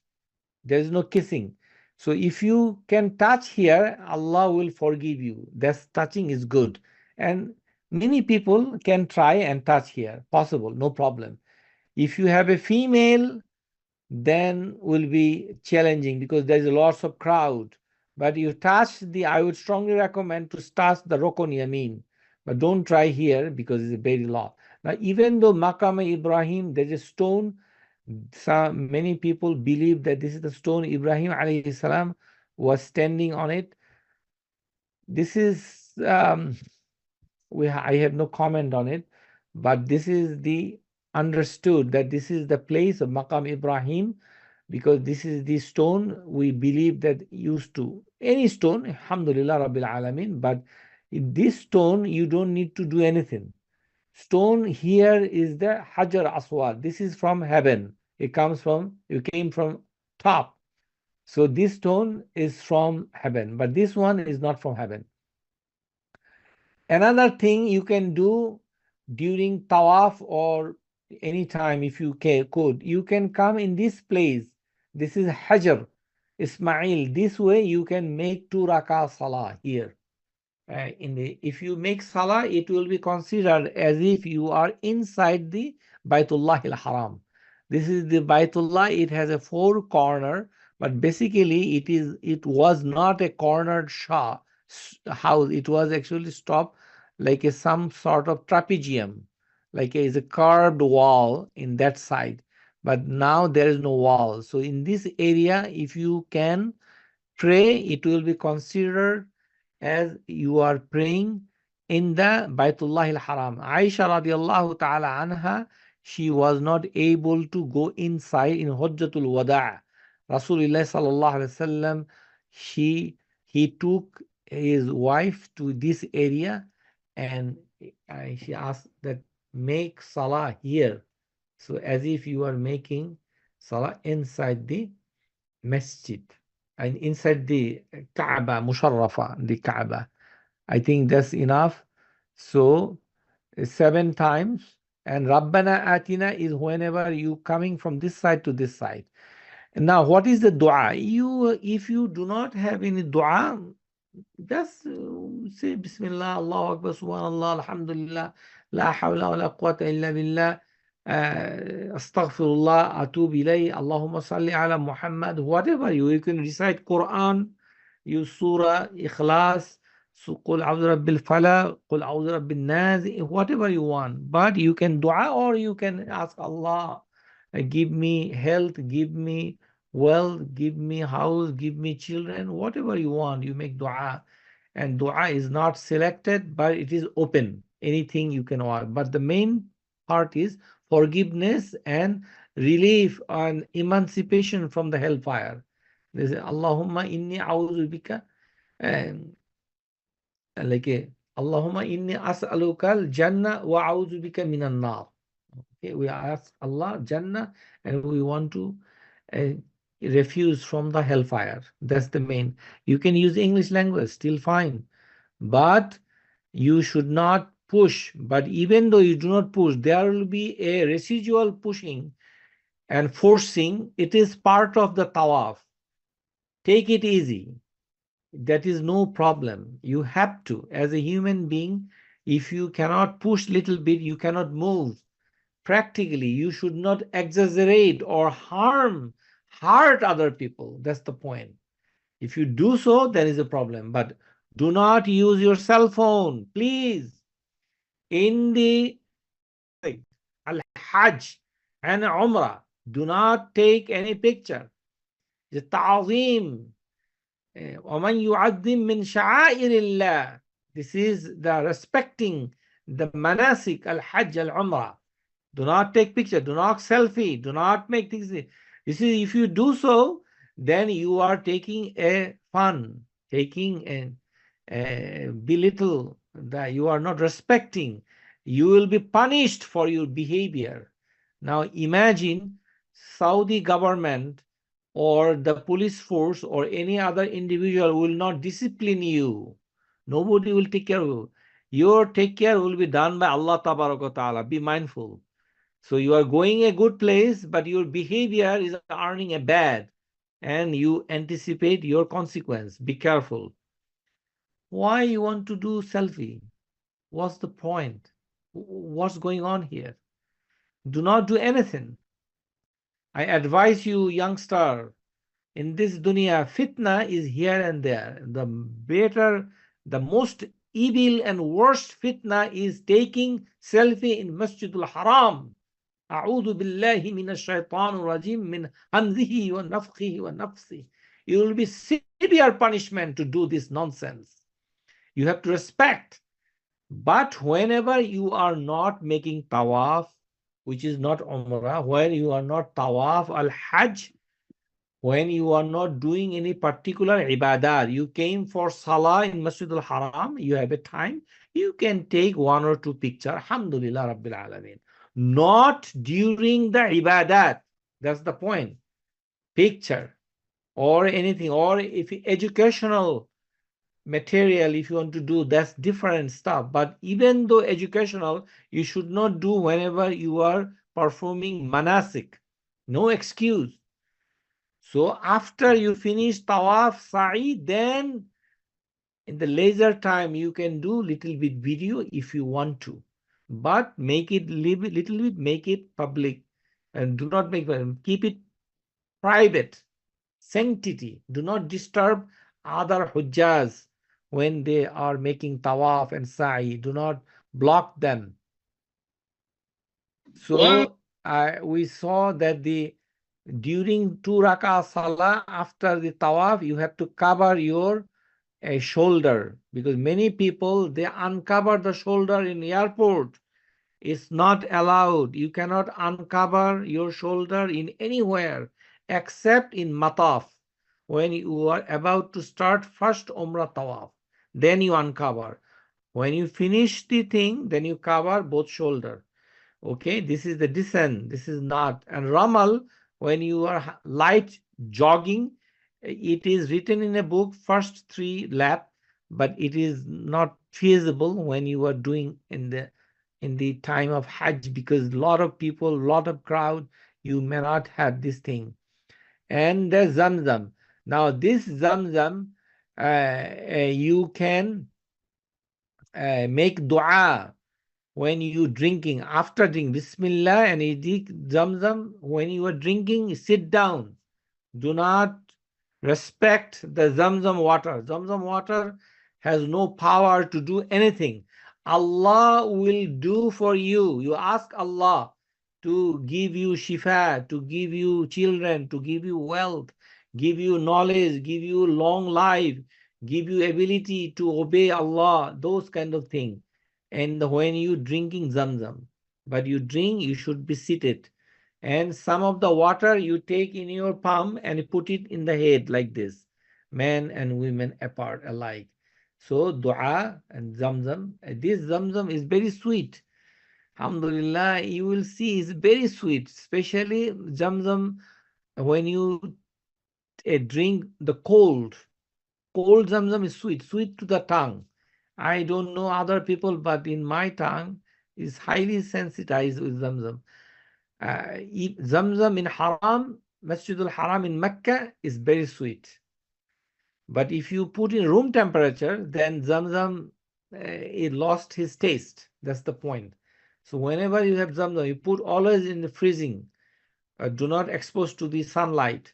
So you should keep it in a cool place. Then you will feel, and then better to freeze or cold, and then you drink. And you drink as much as you can, because this Zamzam is for treatment, for i'laz, for dua, for tabarruk, barakah, and you bring the Zamzam at home from the airport. You are not allowed to make Zamzam other than airport. But if you want to, you can bring Zamzam and put it in your big luggage. If you have a big luggage, which is checked in luggage, you can put few bottles of Zamzam, big container, like, and put it inside your luggage. That's fine. You are allowed, and nobody will stop you to do so. But do not expose this thing in the airport. You just keep it inside the luggage, and Zamzam will come. Then you pay per person. 1 5-liter bottle is the 13 Riyal. You pay cash or credit card, then they will give you Zamzam per person. You must have a pen with you, write down your name when you booked Zamzam and checked in to the airplane. We already discussed with the sa'i, that's fine, and there is a dalil. إن الصفا والمروة من شعائر الله. So now we are showing you how to make dhikr and dua in the Arafah. I did it in my house to imitate how you raise hand and you take it off. Just follow this thing. نبدأ بما بدأ الله به لا إله إلا الله والله أكبر الله أكبر الله أكبر الله أكبر لا إله إلا الله وحده لا شريك له له الملك وله الحمد يحيي ويميت وهو على كل شيء قدير لا إله إلا الله وحده لا شريك له أنجز وعده ونصر عبده وحزم الأحزاب وحده. يا الله يا رحمن يا رحيم برحمتك أستغيث يا الله يا حي يا قيوم يا ذا الجلال والإكرام يا الله اللهم إني أسألك يا الله الوحد أحد الصمد الذي لم يلد ولم يولد ولم يكن له كفوا أحد. اللهم اغفر لي ذنوبي اللهم اغفر لي أبي اللهم اغفر لي أمي اللهم اغفر لي أولادي يا الله আমার সমস্ত গুনাহ মাফ করো হে আল্লাহ আমাকে হজ করার জন্য তৌফিক দান করো হে আল্লাহ ইয়া রহমান ইয়া রহিম জীবনের সমস্ত কবিরা গুনাহ থেকে আল্লাহ তওবা করছি আল্লাহ আপনি তওবাকে কবুল করুন হজকে সহজ করে দিন ইয়া আল্লাহ আমার পিতামাতাকে ক্ষমা করুন ইয়া আল্লাহ ইয়া রহমান ইয়া রহিম ইয়া আল্লাহ আমার সন্তান সন্ততিদেরকে হেফাজত করুন তাদেরকে দ্বীনের উপরে চলার তৌফিক দান করুন ইয়া রহমান ইয়া রহিম برحمتك أستغيث يا الله ربنا آتنا في الدنيا حسنة وفي الآخرة حسنة وقنا عذاب النار رب اغفر لي ولوالدي وللمؤمنين يوم يقوم الحساب يا الله يا رحمن يا رحيم এই উমরাটাকে আল্লাহ কবুল করুন আল্লাহ হজ যেটা আমরা করতে যাচ্ছি সেটা যেন সহজ হয় সেটা আমাদের জন্য সহজ করুন ইয়া আল্লাহ আমাকে ক্ষমা করুন আমার আব্বা আম্মাকে ক্ষমা করুন ইয়া আল্লাহ ইয়া রহমান ইয়া রহিম দ্বীনের উপরে চলার তৌফিক দান করুন ইয়া আল্লাহ ইয়া রহমান ইয়া রহিম বিরহমাতিকা আস্তাগীস আল্লাহু আকবার আল্লাহু আকবার আল্লাহু আকবার লা ইলাহা ইল্লাল্লাহ ওয়াহদাহু লা শারীকা লাহ লাহুল মুলকু ওয়া লাহুল হামদু يحيي ويميت وهو على كل شيء قدير لا إله إلا الله وحده لا شريك له أنجز وعده ونصر عبده وحزم الأحزاب وحده يا الله يا رحمن يا رحيم برحمتك أستغيث اللهم إني أسألك بأن لك الحمد لا إله إلا أنت وحدك لا شريك لك المنان يا بادع السماوات والأرض يا ذا الجلال والإكرام يا حي يا قيوم اللهم إني أسألك الجنة وأعوذ بك من النار يا الله اغفر لي جنوبي اللهم اغفر لي ولوالدي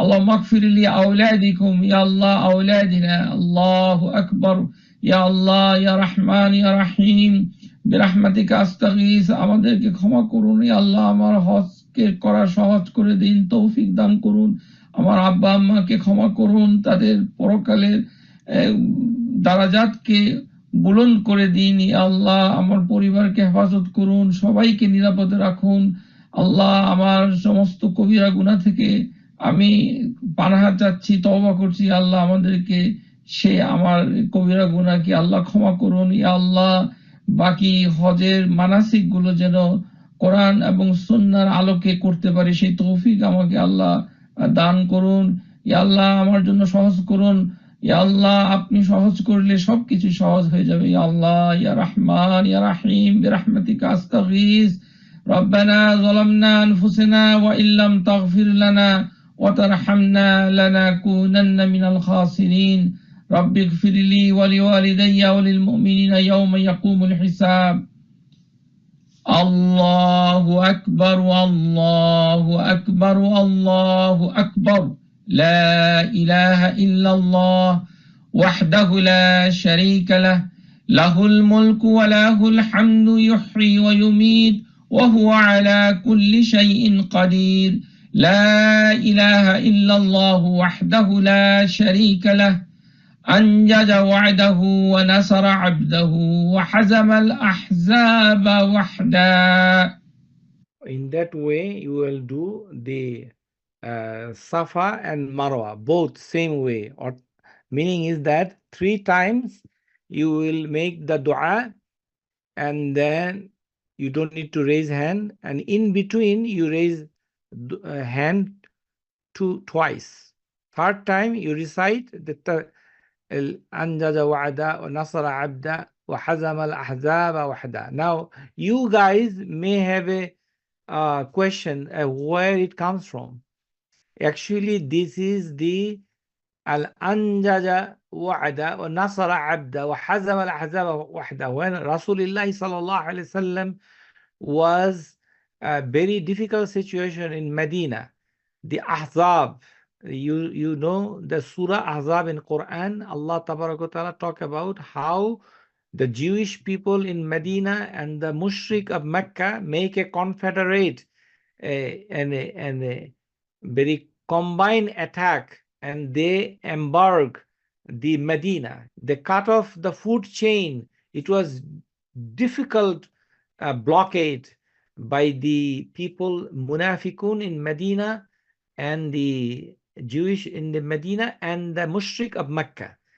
If they make a Ahzab, the plural of Hijb, different parties, then Allah Ta'ala giving a wind, a sickness, and a fear in their heart, then they were out of the war. So there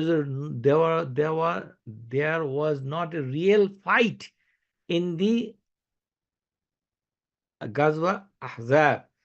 That Ahzab, Nabi Sallallahu Alaihi Wasallam, he dig trench and he had a hunger. He suffered a lot. The Muslims were very weak and very in a feeble condition and very afraid that Confederate army or forces from outside can attack any time in Mecca, in Medina. I'm sorry, but then what happened? They got scared from Allah. They were sick. They ran away for some reason. They never approached or attacked finally. So the victory came without physical fight. The fight in Uhud, the physical fight, the Muslim had a fight and the bloodshed. There was no bloodshed in the fight of Ahzab. So Allah Ta'ala give the victory in Ghazwa, the fight of Ahzab. So this is the help. This is the commitment of Allah Ta'ala, that Allah will help the mu'minun, Muslimun. That's the thing we are reciting, that Allah is always anjaja wa'ada wa nasara abda hazam al-ahzab wa'ada. The way Allah defeated the Ahzab in the Medina, same way Allah will defeat any enemy of Muslimun in their life in this dunya. That is a dua. We are asking Allah Ta'ala to do so, and He will continue with this thing. That's the origin of dua. So Marwa is the same. We don't want to repeat this thing, but the bottom line is each time we make azkar, so you follow the book and you can do. There's nothing wrong to see and recite. No problem if you cannot memorize. But make sure when you raise hand, you face the Qibla and you keep the book in your bag. That's the more important. Then you cut in the Umrah, but you shave in the Hajj. As we said, that this is the picture of Mina. You will see in the Mina, you will be given a bed, a nice blanket, and a foam and a pillow. You don't need to worry about the Mina. Mina is fine. Your kitchen is ready. Your phone you can charge. You can stay. Bathroom is plenty. Washroom, everything is Mina is fine. No challenge. Arafah is no problem. Only Muzdalifah is the challenge. Rest of is good. So the Arafah, you will see the carpet is fine. You are fine. So Muzdalifah is the challenge because you sleep overnight, open sky. Up until now, there is no place. You reach on poor, everybody is like this. And there are some years there is rain. Allahu Akbar. Allahu Musta'anun. If there is a rain in Muzdalifah, then you have no choice but to soak under the rain. Some year there is a rain in night time. So then what will happen? You try to take shelter as much as you can, but if you cannot do more than that, then you have to soak. You cannot leave Muzdalifah, even there is no rain. Just stay there in the night time. You have to take it easy. So I'm giving you advance warning. Muzdalifah is challenging. If Allah wants, He will give rain. Do not curse rain. Rain is rahmah. Rain is rahmah. In the time of rain, Allah will accept his dua. What you're gonna lose? You go lose nothing. So you have to, if you are, that's why you can buy a mat, which is plastic mat. Mat, when you put it underneath, that mat, plastic mat, you can put it on your top of your head as if to protect from you from the rain, if you have a rain. So that's why it's better to take inflated plastic type of stuff to sleep in the Muzdalifah. If it is rain, so you can protect. That's the tricky part. But people get sick in this place, especially elderly. So take extra Tylenol and Zithromax for airborne upper respiratory tract infection. That's the, and whoever has the gout, they should take it. Do not eat too much, because tomorrow in the morning time you have to walk, you don't need to go to restroom, so be careful. So you have to be very diligent and very calculative taking your food. Mash'ar al-Haram, we already said it, but the thing is, Allah Ta'ala says, فَإِذَا أَفَدْتُم مِّنْ عَرَفَاتٍ فَاذْكُرُوا اللَّهَ عِنْدَ مَشْعَرِ الْحَرَامِ. In that area, basically it's a Muzdalifah. So you face and make dua, make zikr. La ilaha illallah wahdahu la sharika la, lahul mulk wa lahul hamdu wa huwa ala kulli shay'in qadir. Allahu akbar, Allahu akbar, Allahu akbar kabira. بكرة وأصيلا, whatever ذكر, subhanallah wa bihamdihi, subhanallah al-azim, subhanallah bihamdi, until sunrise. Where? In Muzdalifah. When you are waiting for bus, you don't need to come to the masjid, but there is a masjid. So in this thing, and in Muzdalifah, you don't need to pick up the stone. Stone pick up in Mina or on the way. So this is the stoning. You will see the jamarat. You put the stone inside it. You can hit the stone in the wall, but this wall is for protection, because this side people can throw stone, it can pass through, other side can hurt other hujjaz. That's why they put a wall. Wall is not a shaitan. Wall is jidar, is umud, is a pillar. But this is a jamra. Jamra is a pile of stone. You have to put stone inside. There is no shaitan in this wall, in this brick, nothing. It is a worship, it is a ibadah. Don't say shaitan, don't say. It's a Zikrullah ta'ala, it's a Bismillah, Allahu Akbar, Allahu Akbar, Allahu Akbar each time. And then when you are done, then on the day of 11, 12, 13, you move towards the Qibla a little bit far and make dua. But you try to stay left side, do not go right side. So, and then the 11, 12, your stoning time start after midday. Do not throw stone 11, 12, 13 before Zohar. You can stone night time. This is no problem. In the 10th, if you are sick, you go to hospital, then throw stone on behalf of you. Somebody else will do. And reach me if you have a problem, question. And I inshallah, I will try my best to answer your question with WhatsApp.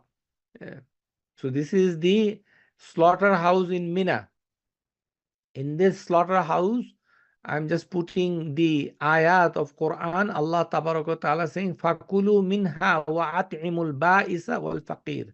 Allah says in Quranul Kareem that you eat from the meat you slaughter.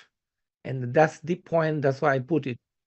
So لي then in the bank is okay. Your part will be done at least minimum way, but your hasanat. Now shaving head is only always start from right side first, then the left side. And most of the barber, they are Muslimun. They are not Hindu barber in Mecca. So you don't need to worry. They know everything. It will take 10 riyal or 15 riyal or maximum 20 riyal. So not more than that. But always ask to give you new blade, because infection, especially the blood-borne infection, can contaminate the blade with other people if you share the same blade to share. So the shaving is important and is for the man only, no female. Female will cut. And you tawaful ifada, which is the business of 10th. Now, in the 10th, if you cannot make tawaful ifada and before sunset, then you have to be in the state of ihram, but you have to do it as quick as possible. What you can do it nighttime, tawaf, no problem. But there is a challenge. If you do night and you late, you have to go return to Mina. So spending time half of the night in the Mina is mandatory. So going from Masjidul Haram to Mina, it takes 2 to 3 hours. Now, if you delay in the after Maghrib, it will be very challenging to go to Mina. So you have to go as quick as possible. Now, one of the things I forget to mention about your cutting nail. So if you cut nail before 8 days, inshallah, your nail will be fine. You don't need to worry about it.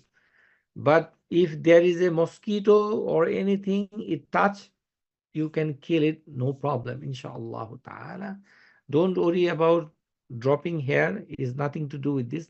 Now, only mask. If you put a mask with your face, then there's an issue, because Saudi government did not. This is the sa'i they are doing, and then the Mina, I'm showing the tent, then Tawaful Wada. Now we will talk about the last thing. What we'll do, the Tawaful Wada. Tawaful Wada is last part. Now I'm talking about female particular. Now, menstrual period, if it started before miqat, before you make ihram of umrah, then you have to take shower and put the pad and clean and tight, no problem. But you will make talbiyah, you will make labbaik, you will make Allahumma labbaik, labbaik Allahumma bi umratan is fine. But the period may not stop, because you did not manipulate the period from 6 to 9 months.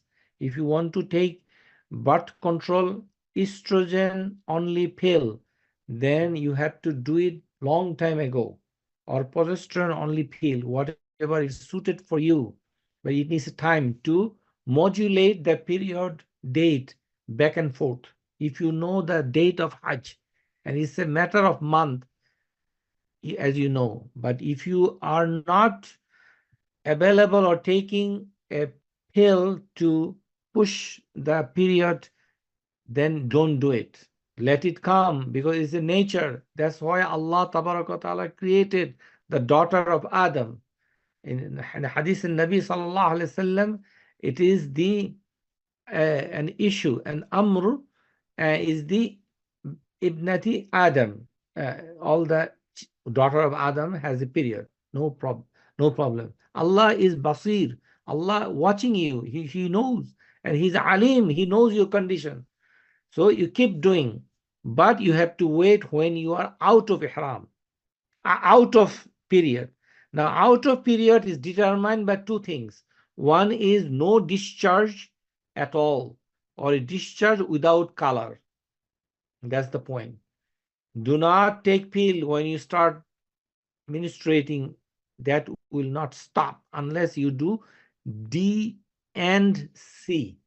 The procedure to curate your internal lining of uterus, which will do. Nobody will do in Mecca, would do this nonsense. So medication cannot stop once menstrual period will start. Never ever. Rather, you will make you sick and you will have a breakthrough bleeding and you have a further bleeding and you have a headache, you have a this, you have a that. Is extremely risky. Be careful. So those things. Now, another alternative is a levonorgestrel intrauterine device like a Mirana. But this thing you should use at least 6 to 9 months before your Hajj. Then some women, they may have no period at all. That's one of the technique. If you do, you could for the Hajj, no problem. If you are intended to do Hajj, that's the way. Otherwise, stick with the pill. But this pill will not stop the menstrual period, but it will delay the period, the onset. That's the thing. And even if you are doing this pill and this and that and still have it, do not take any pill now. After my lecture, its time is past already. You need a doctor's consultation. Do not be a doctor on its own. Your body is not a machine. It's regulated by two hormones, estrogen and progesterone. There is a releasing hormone. You cannot manipulate hormone all of a sudden. Impossible. So ignorance has no remedy unless you have the knowledge of your own body. But the thing is, whatever the bleeding comes, you have to understand how it looks like. The color of bleeding you must know. Then duration you must know. And what is the interval you must know. Those are the period you deciding factor whether your menstrual period is really true menstruation or you have a separate uterine bleeding. Very rarely in young age, but in the older population, female, they may have a uterine bleeding, which is not a menstrual bleeding. It's a completely separate issue. That time you have to make the tawaf. Now, when you cannot make tawaf, but you can recite Quran, you can make tasbih, tahleel, takbir, subhanallah, alhamdulillah, you should not be silent when you have a menstrual period. You have to do labbaik, Allahumma labbaik. You can do anything, any tasbih, tahleel, anything, except the salah, except the tawaf. Why? Because a tawaf is like a salah. But difference between tawaf and salah is in the salah you cannot speak, you cannot talk, but in the tawaf you can talk, you're allowed. That's the main point. So imagine 8 Jil-Hijjah in the morning, 8 Jil-Hijjah in the morning. If you can, your period stop 8. Still you can make tawaf and umrah and go back to Mina if you can. Otherwise, leave it. Then you continue with the Arafah with menstrual period and 9. Then you do the only thing you should not make salah, but you do talbiyah, zikr, dua, raising hand, everything, throwing stone, everything. Then you have to wait 12, 13. Then whenever the period ends, and menstrual period, if it is happening continuously, then there is no farewell tawaf for this lady. Now, what she would do if there is no option but to leave Mecca, because your plane, you will be depart very soon, and your period lasts for 10 days, and you do not have a accommodation to stay without your husband, because the hotel is cursed.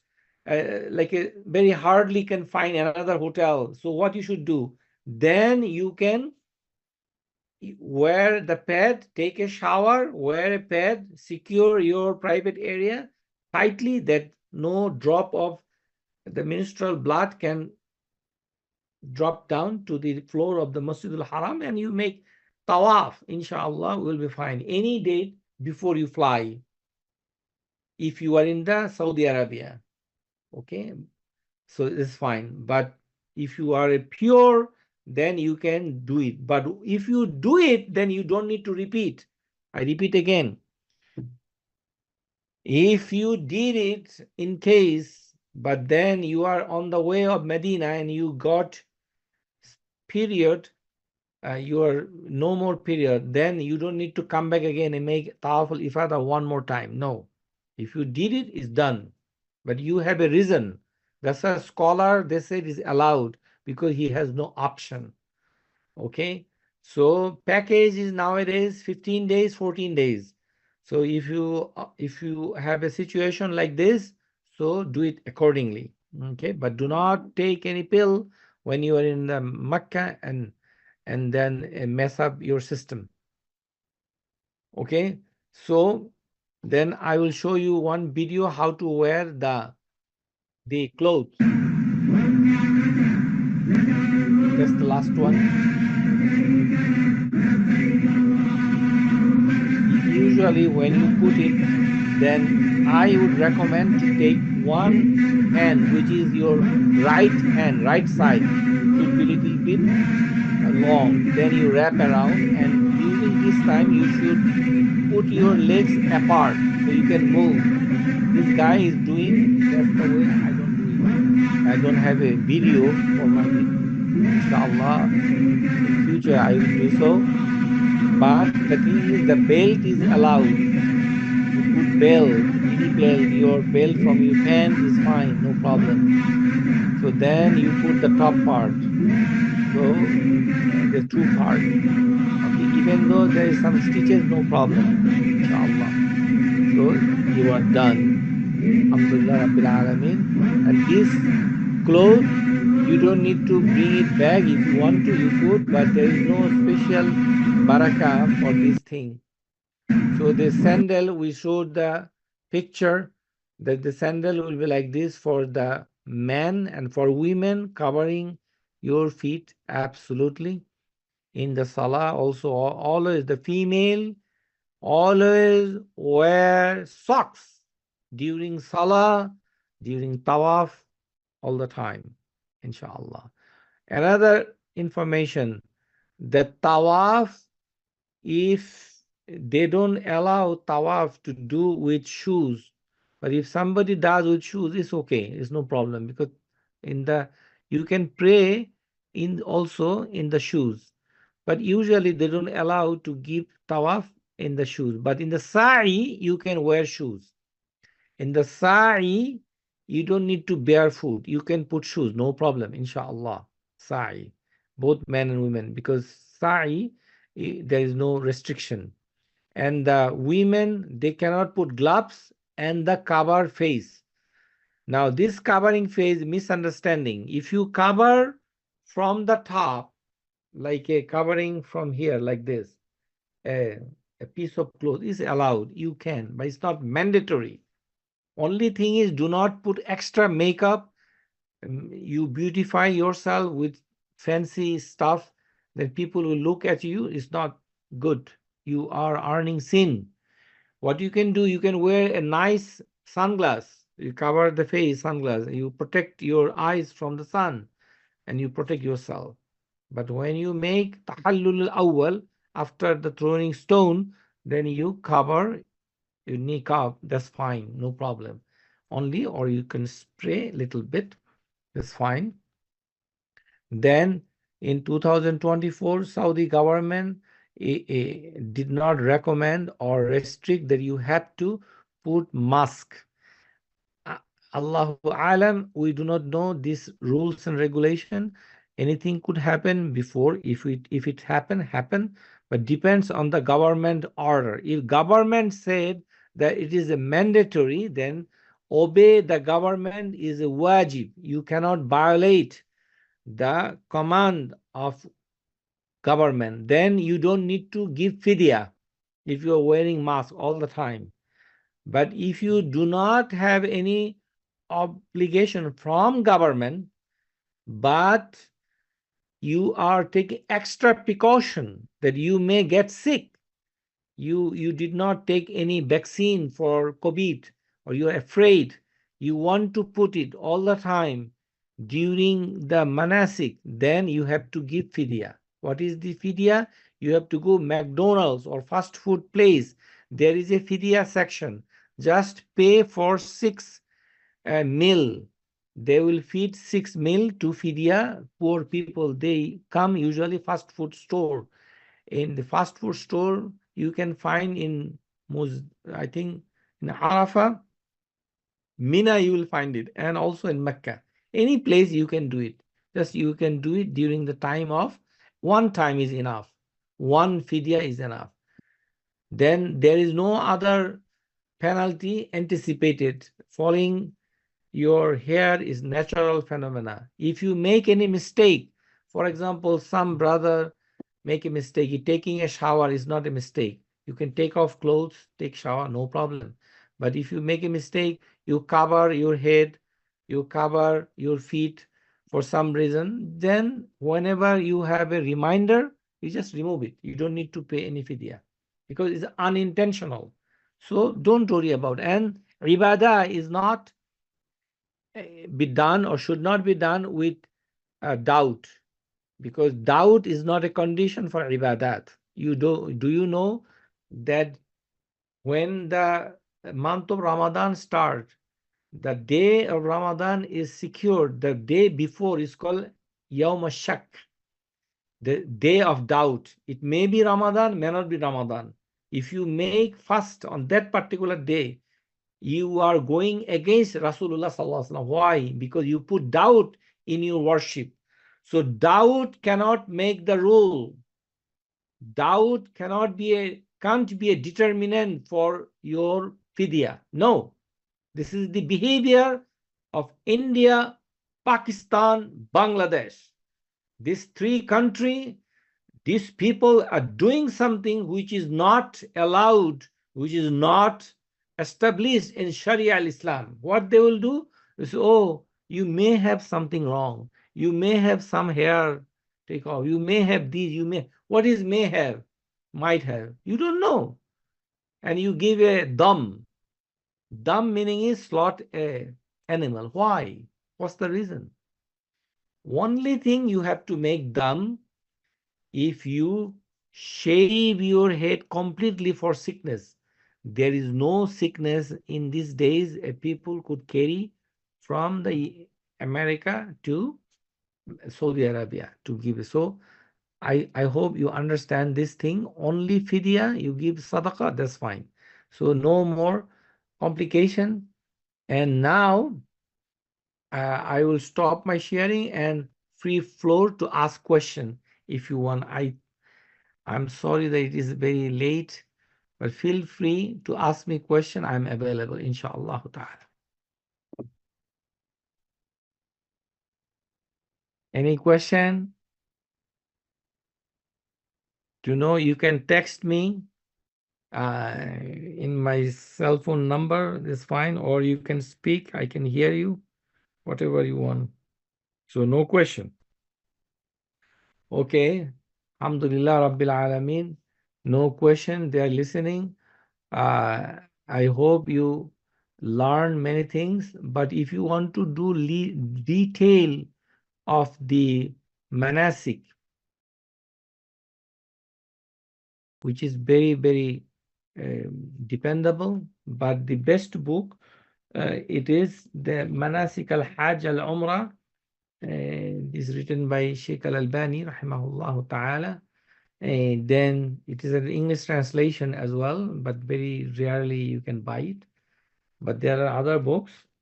And in this book, what is the Sheikh is saying that Hajj Tamattu is a command. So you have to follow first Umrah and Hajj. And together it's called Hajj. And Ihram, you should not cut nail and the other things. So other thing is very rarely people could do. So it's very hard to violate the Ihram condition. What we call it mahdurat, only if you put your mask continuously. for long period of time, from the beginning to the end, then it is an issue. If it is not required from the law, and if you have a particular other issue. But if you would, from precaution for some physical personal sickness, then you should give fidya. And fidya is very simple. It's not slaughtering an animal. It's just giving a 6 meal to 6 people. And there is a restaurant, fast food restaurant in Masjid Mecca, and you just give it. The main challenge is to slaughter a goat or sheep by your own hand and eat from the meat from there. So I would give you homework as soon as you go Mecca. So try get a taxi and visit that area first before your Hajj come. When you make Umrah, you have a plenty of time. In that time interval, when you are not doing any manasik, Jazakallah khair explanation. Alhamdulillah, very clear throughout. Alhamdulillah Rabbil Alameen. Allah taqabbala minna minkum inshallah. But I'm just giving one tips furthermore. When you arrive in Mecca, so you finish Umrah, then take a taxi, go to Ka'kia. And another thing, my youngsters, do not criticize the language. Some of the pronunciation will be deep guttural, like a Ka'kia. Ain, na'am. This is a language. You respect the language. This is the Lughatul Arabiyyah. This is the Lughah. Allah Tabarak wa Ta'ala picked this Lughah, this language for his book. Subhanallah Ta'ala. Our Prophet, his mother tongue is Arabiyyah. Is Arabiyyah to Fasiha. We love Arabic language, but pronunciation hard because it does not give a sense of taste. It's a different language. So take it that way. Do not give anything, and do not be like a Umrah. You have to put Ain. Those Umrah. Sa'yu. Masjid al-Haram. That type of thing. This is the language. So keep it as is. Rami. Some pronunciation, if somebody else, please try to correct. In somebody making correct, don't feel odd. So Ka'kia is the name of a place, Ka'kia. So Ka'kia, there is a slaughterhouse. You can go whenever you finish your Umrah. You have a space, maybe 2-3 days doing nothing. So take a taxi, go there and ask them, the 10th day, if I come, can I cut? Can I make zabh, one goat? How much it is? You just do a homework. And you talk to the boy. In the hotel you are staying, there are a lot of desi worker there. They are the porter, some of the waiter, some of the people. Then talk to them. If I slaughter, do you cook for me? And you can take rest of the meat, no problem. I want to eat. It's manasik. Okay? So you can talk to the restaurant, desi restaurant, that if I bring you food, can you cook for me? How much you'll charge? This and that. So this thing is a challenge. And this is the additional nusuk, which is not a fidya, which is not, it is a hadi. Hadi meaning is you are giving a gift to Allah Tabarak wa Ta'ala, because Allah Tabarak wa Ta'ala giving you a gift of health, wal aql.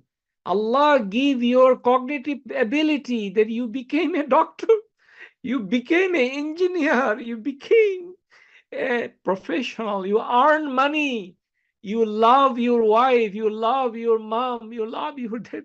This cognitive ability is so precious. Who lose it, he knows. If you are not an autistic child, if you are not a man of like a intelligence challenge, you may not appreciate the wealth of cognitive ability. That's the one of the biggest gift a person could have in their life. So Allah Tabarak wa Ta'ala giving you a cognitive ability to answer the question in exam. That's why you pass exam. You entered in the professional life. You became a doctor. You became an engineer. You became an IT specialist. You became an accountant. You became a dentist. You became a businessman. By virtue of your wealth, your health, you became maintaining your profession. This is a gift of Allah Tabaraka wa Ta'ala.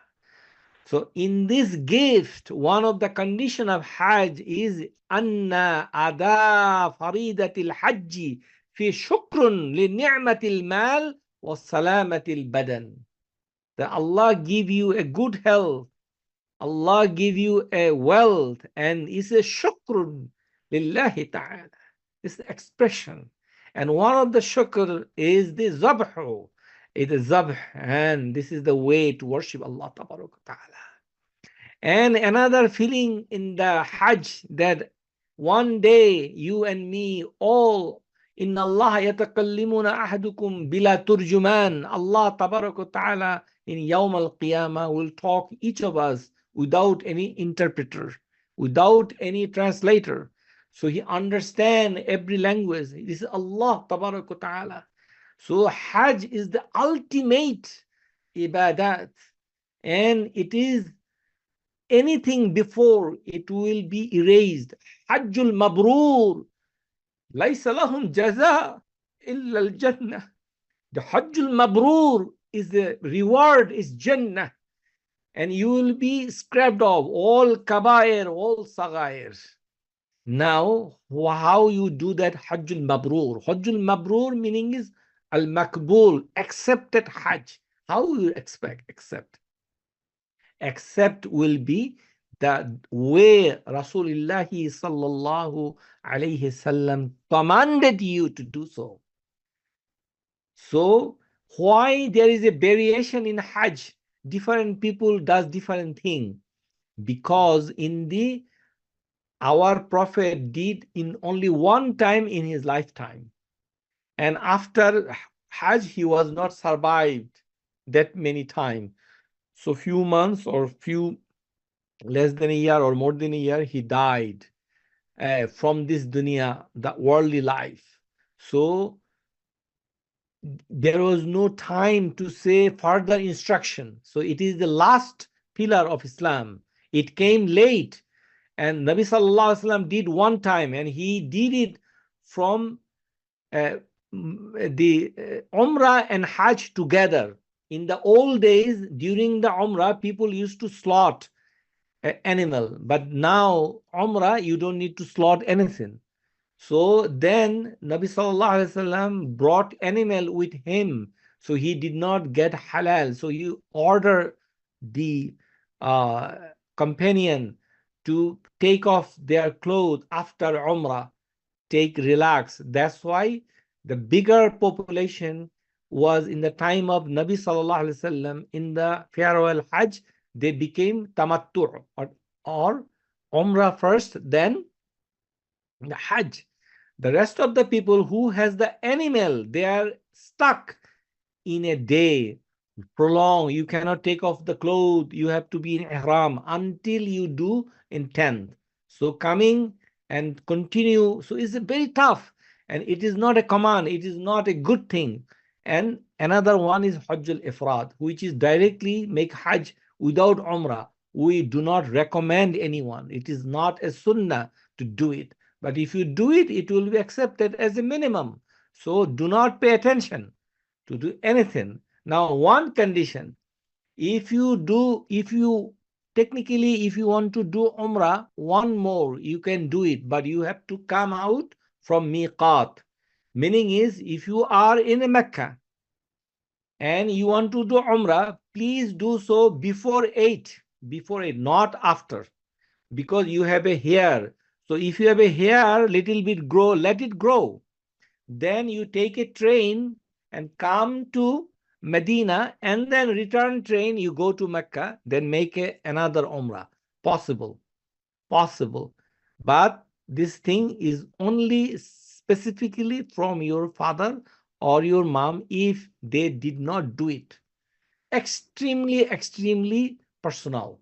Otherwise, one travel, one Umrah. No two Umrah.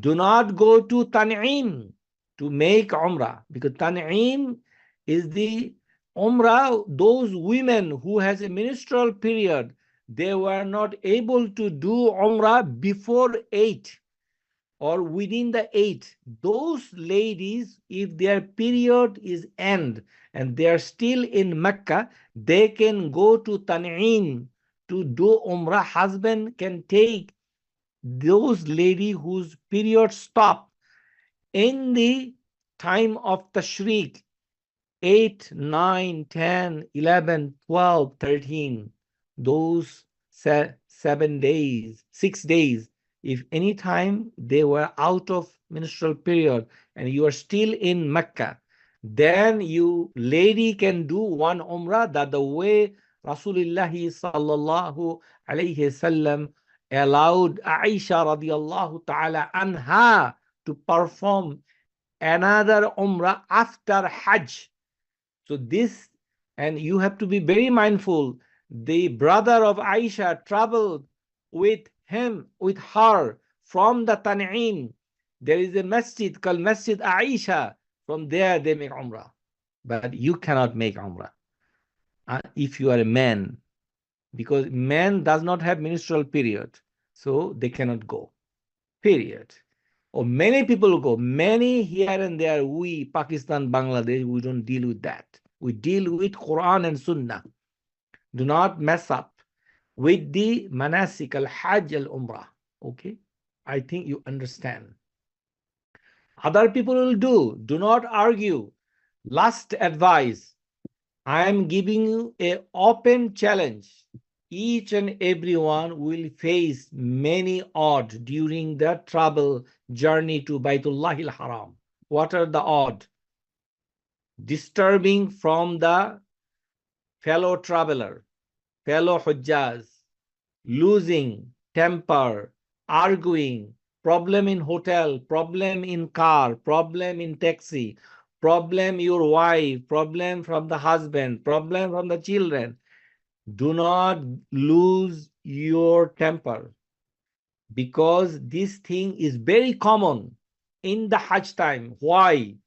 Because shaitan, they provoke human being to start arguing, start fighting, start making mess up, giving you wrong advice, giving oswasa. That's why it happened. When every Hajj activities, I'm guarantee you, you can do a social experiment. After 13 Jil-Hijjah, there is no problem among the fellow traveler. Everybody is smiling, Hamidallah, Subhanallah, Jazakallahu khairan, Jazakillah, oh, smiling. But look at this guy. He was making huge problem for you those days. Why? Because of shaitan. Because these are the amali shaitan. Shaitan is a species which can go. Inna shaitana tajri fi dami bani Adam. Shaitan can flow the blood of your vein. This shaitan can stimulate your mind. Where mind lies? Is it in the cortex? Is it in the brain? Is it in the heart? We don't know. This is a mind, a different place. Shaitan has the access to stimulate your cognition, your thinking, your understanding, processing of thought, and messed up, and make you paranoid, make you critical to others. This is shaitan, and they do it. And in the Hajj, they will do. So you will get a disturbance from the crowd, from the home, from the job, from the wife, from the husband, from the these, that, fulan, everywhere. You will not a single time to be relaxed. Very, very rare. What you should do? Come quiet, relax. Do not get angry. Do not argue. Do not argue with mas'ala. Whatever you learn from home. Do not try to teach other people. Do not say halal and haram. Let them do. You do your part. If anybody does and asking do it, show this sign, because this is the sign language of Arabic land, that it's okay. I don't want to argue with you. This is the way. This is the sign. Do not say anything. Smile. Okay, and they do not say anything. So calm, quiet. You can make istighfar. You can, if you get angry, you can say, A'udhu billahi minash shaitanir rajim. You, Allah maybe give you ability, but each and every one, I'm challenging you, no matter how expensive travel package you have, you will have a odd, you will have a problem. You will face it. This is the part. And when you will come back, you will be sick. Very common, very common. Sickness and getting anger. It is very common in the Hajj. Be patient. You will be successful. Inshallah ta'ala. Don't call anybody at a Haji, Haji, this, that. This is not your job to say anybody, because nobody is Haji to do an ibadat. You are not Musalli, you are not Sa'im, you are not Muzakki, you are not Muwahhid. Do not criticize the Saudi government. Do not say in the ihram. Do not criticize, because that's not your job. You do not know how a country is running. This is not your person. This is not your subject. You have a very little knowledge about the running a country. This is not your job. They do whatever they could do. Your part is not Saudi government.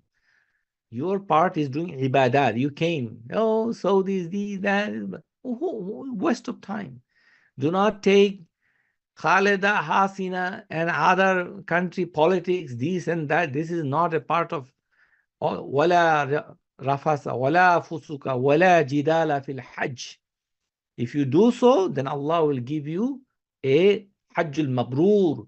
And this mabrur, la yakhtalitu ma'a ma'asiyah. Do not make a sin.